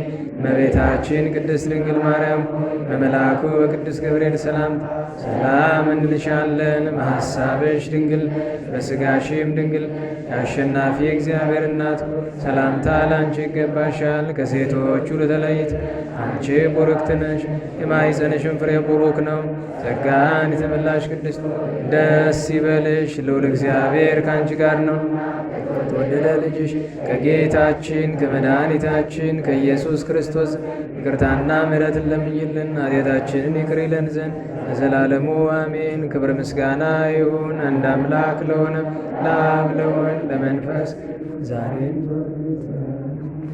እሺ፣ ስለ ጸሎት ስለነበረን ጊዜ ቅዱሱ አምላካችን እግዚአብሔር ስሙ የተመሰገነ ይሁን፣ የተመሰገነ ይሁን። ያው በር ላይ ማስታወቂያ አይታችኋልና ቅዳሜ 9 ሰዓት ላይ ይመስለኛል 9 ሰዓት ላይ ያው ዝክረ አበው አይደል?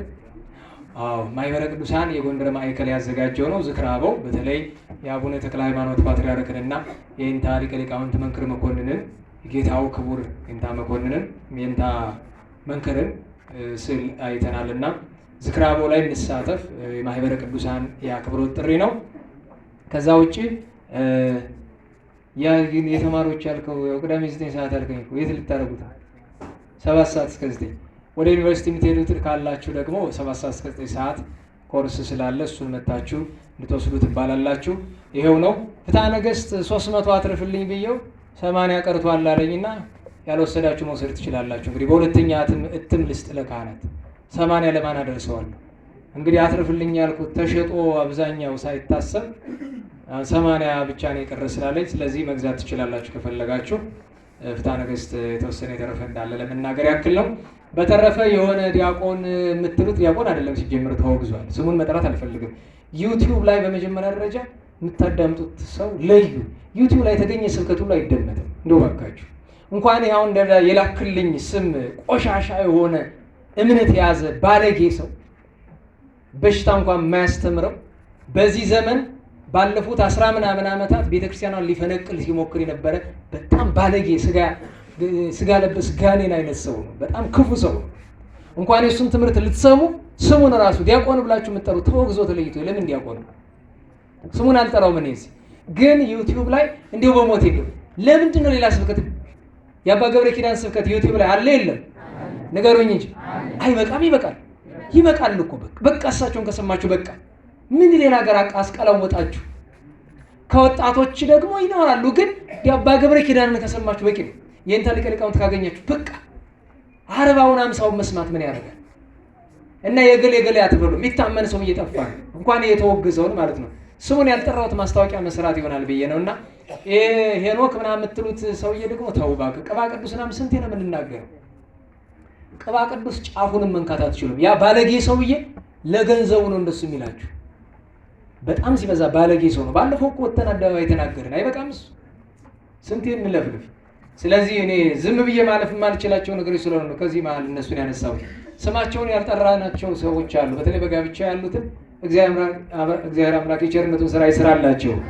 ግን እንዲሁ ወረቀት ብጣሽ በመላክ ብቻ የሚፈታ ነገር አይኖርም። ከአባቶች ዘንድ አድርሷቸው እግዚአብሔር ፈተናው እንዲፈታላቸው በሰላም አስጀምሮ በሰላም ያስፈጽመን አምላክ ይክበር ይመስገንና እንቅፋት ሳይመታን እሾህ ሳይወጋን ኃጢአት ሳይሰለጥንብን በደልም ሳይገዛን የብርሃን መላእክት በፊት በኋላ በቀኝ በግራ እየጠበቁን ለጊዜ ወደ የቤታችን ለፍጻሜው ተስፋ ወደምናደርጋት መንግሥተ ሰማያት ከተከፈተች ገነት ከተነጠፈች ዕረፍት ከአባቶቻችን ርስት ሁላችን በሰላም ያድርሰን፣ በሰላም ያድርሰን።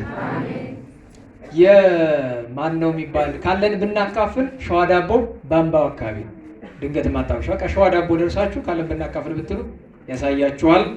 ስብሐት ለእግዚአብሔር ልዑል ወለወላዲቱ ድንግል ወለመስቀሉ ክቡር ዕፀ ሣህል አሜን።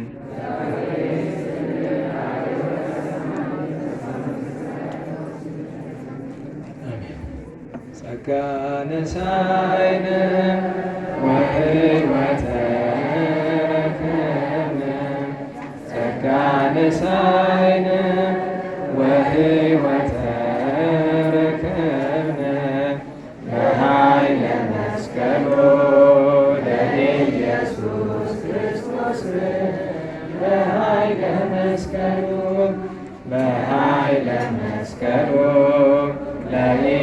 ኢየሱስ ክርስቶስ በኃይለ መስቀሉ ኪያከ እግዚኦ ነአኩት ወንሴብሐከ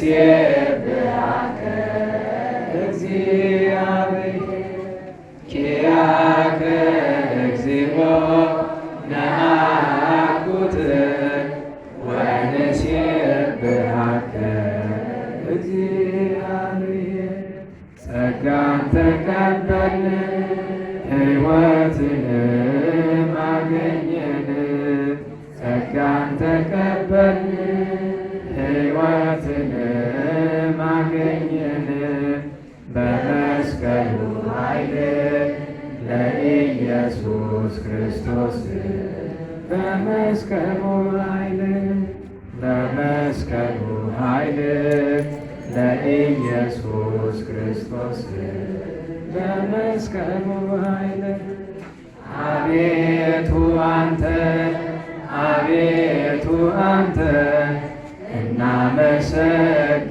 እናመሰግንሃለን እግዚአብሔር አቤቱ አንተ እናመሰግንሃለን